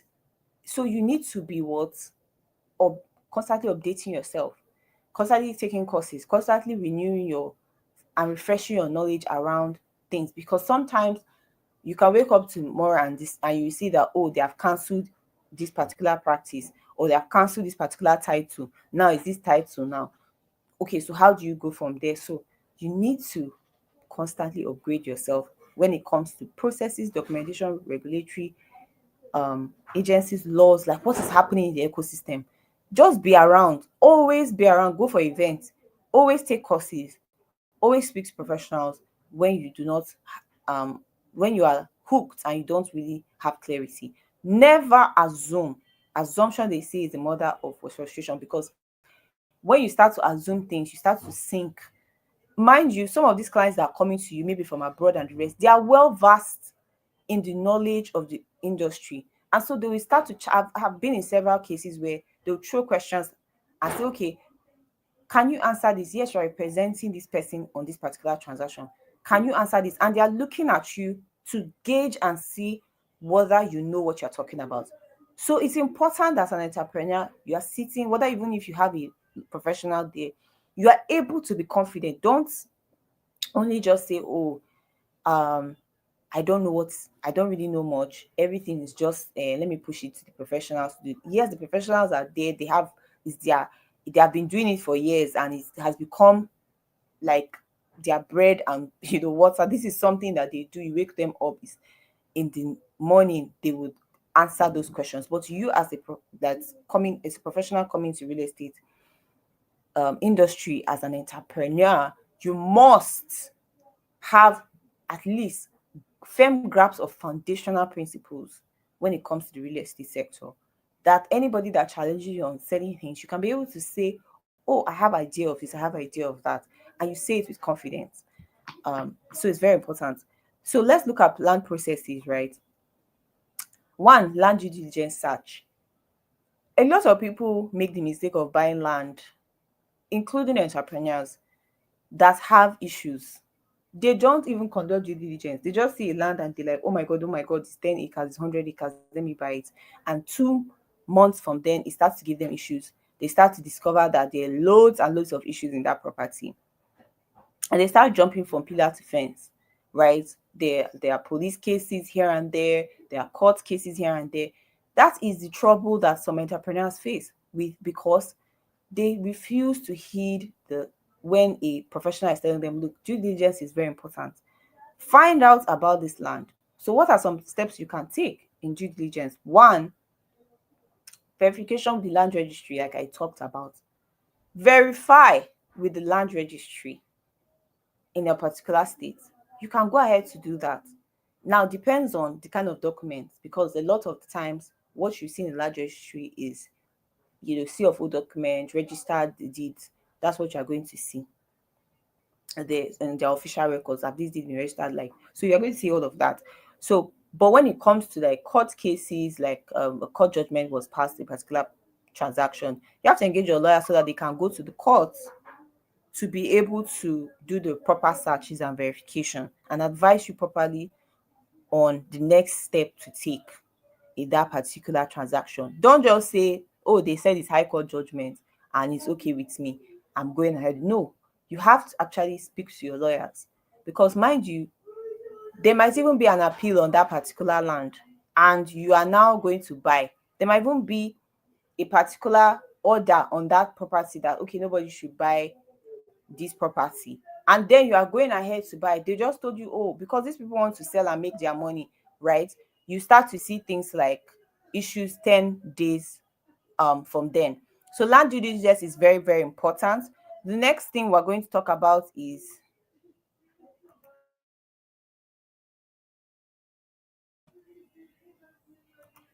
okay, so the next thing we're talking about is documents, vetting, and legal advisory, right? Document vetting and legal advisory. One thing that's very key for you to understand is speaking with your lawyers help you.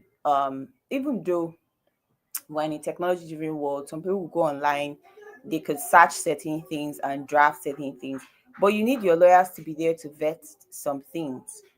They need to vet, they need to understand, they need to be able to put it in a way that is in consonance with what the regulatory environment is saying, what the court system is saying. Like, because there are a lot of things that, in terms of for the lawyers, we're looking at that you might not be looking at when it comes to document vetting. There are a lot of things that we might be seeing that you might be saying, oh, well, there's not such of a big deal. But we look at it that, oh, this in this particular document, there's a case. It is not properly executed as it's supposed to be.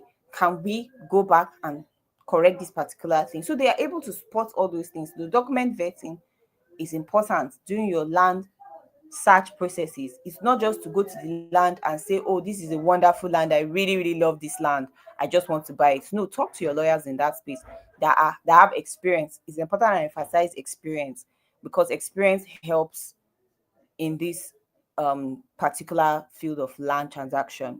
Then the next thing, we have staged purchase. Please stage your purchases. Don't just go and buy a land and buy it one, even if you have the money. You want to buy 10 acres. I've gotten money, let me buy 10 acres, because you want to lock it down. One of the things I would say is better for you to do in terms of locking down purchases is to just pay a deposit. A good deposit, right, is important, so that you can use like a small percentage and promise them, okay, we'll come, but like after a period of time, I want to be able to use this time. Sorry, we're having some noise. I want to use this particular time to be able to, right, to be able to confirm the property is free. You want to use the time to confirm that this property is basically free. So make a bit of a purchase. And what I mean by free is that see during the due diligence part might not be what really issues start to erupt, right? So especially when you're buying for somebody that person did not has not gotten enough money from the purchase. Oh, this one just heard about the purchase, like so it starts to erupt within that time. Stuff like that can happen. Then also stuff like community clashes can happen in that regard. So you want to stage your purchase. You might have done all your due diligence. You have checked this property is okay, it's good to go. There's no governors. There's no rather government's interest or acquisition in this particular property.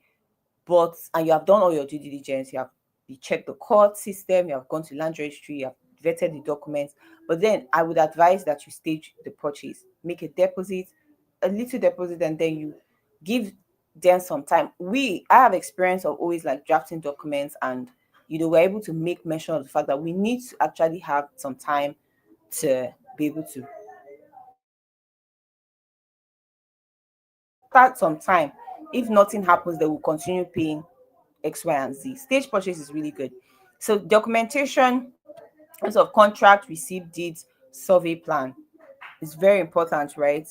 Um, contracts actually reflects the payment plan. It's very helpful during this initial purchase, like you're making an initial deposit of 50,000, sorry, not 50, let's not say 55 million naira for a particular property that's what probably 25 or let's say 40 million, usually 40, 50 million. You're making a 5 million or 1 million deposit on the property and say, oh, after 3 months, if we do not see anything, we are going to continue. But this is the payment plan, right? There are other things you should put in the contract, right? But for contract, it does reflect basically at the basic, it reflects the payment plan as to the time you are going to complete those payments. And then other relevant and very stringent terms must be on those contracts to protect you as the buyer, because you do not want to run out loss. Then we have receipt. Of course, we collect all these documents, contract, receipt from the family. It must be duly executed by the family. Deed of assignment, all these things are evidences you are gathering for your own case, that okay, you actually bought this property from these people, they signed and they executed properly. So deed of assignment shows that you are finally paid for it, and the acknowledged receipt of the payments, and the property has finally been passed over to you. That is the title in the property has been passed over to you.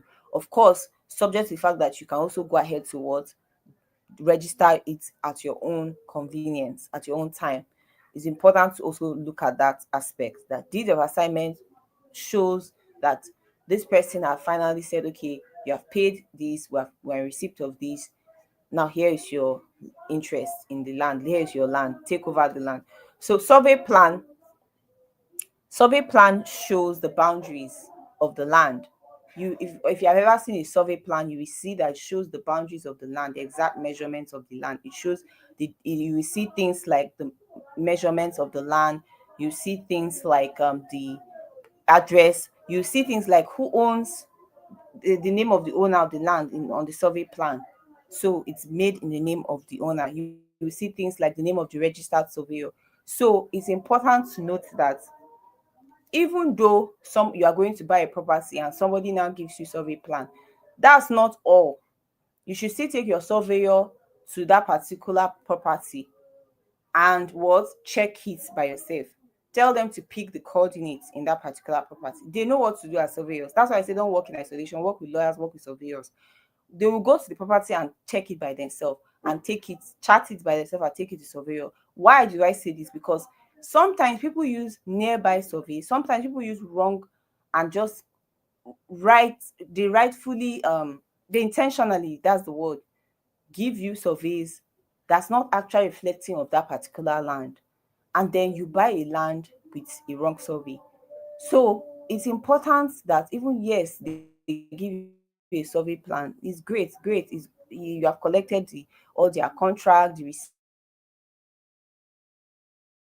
you have vetted it, still engage the services of your surveyor. Now, mind you, the lawyer would have checked every other documentation and other records, official records with the relevant agencies, courts, and the rest. But the surveyor's own here is to go and what chart, not just the survey plan, but go to the land itself and chart, pick the coordinates so that they can spot any sort of issues in that regard. Then perfection of title and registration with the land registry is very important that we talk about this. If you want to perfect your title or you want to register with the land registry, so for official record keeping, which also increases the value of that property because of obviously, like I said, if you are going to register the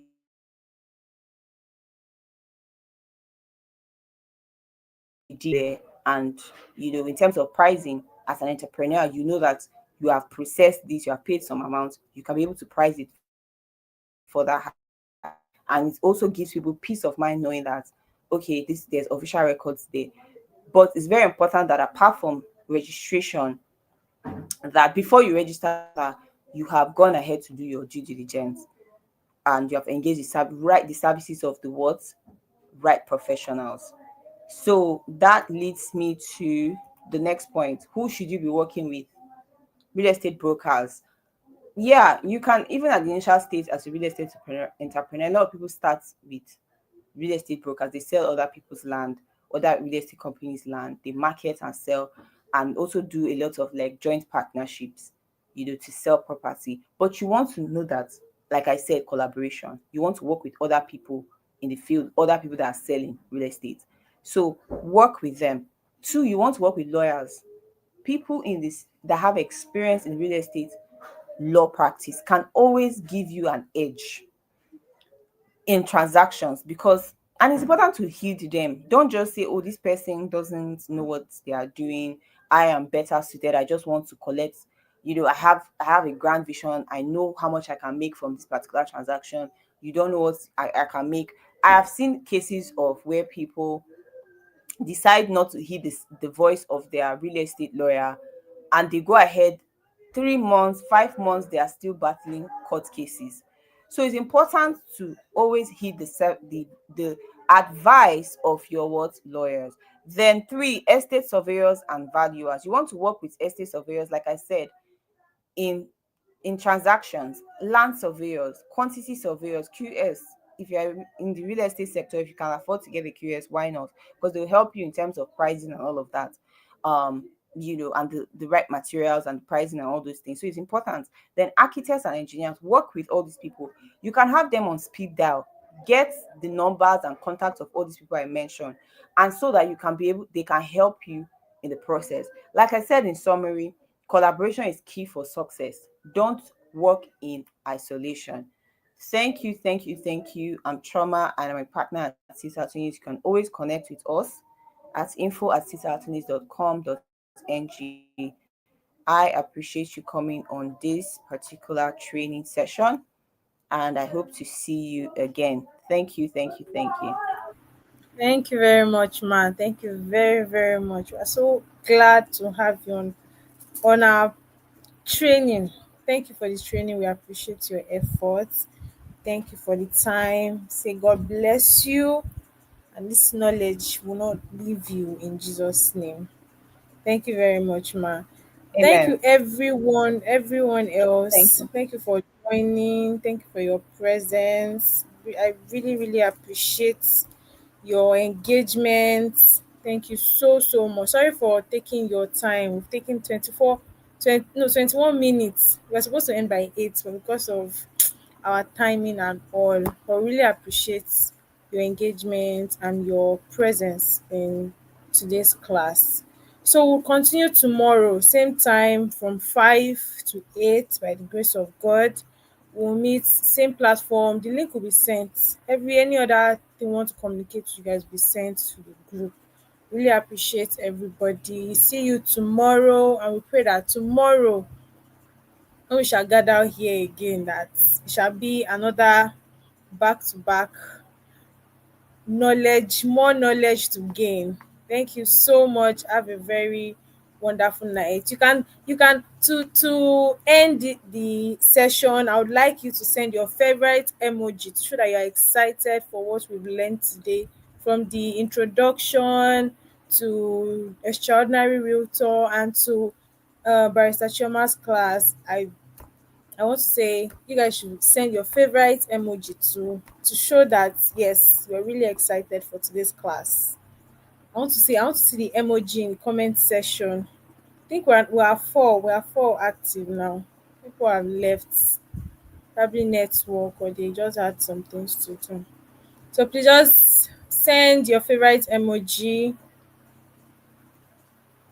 Madam, we've seen Madam Odupe said thank you. You're welcome very much. Thank you so much too for your engagement and your presence. Thank you so much.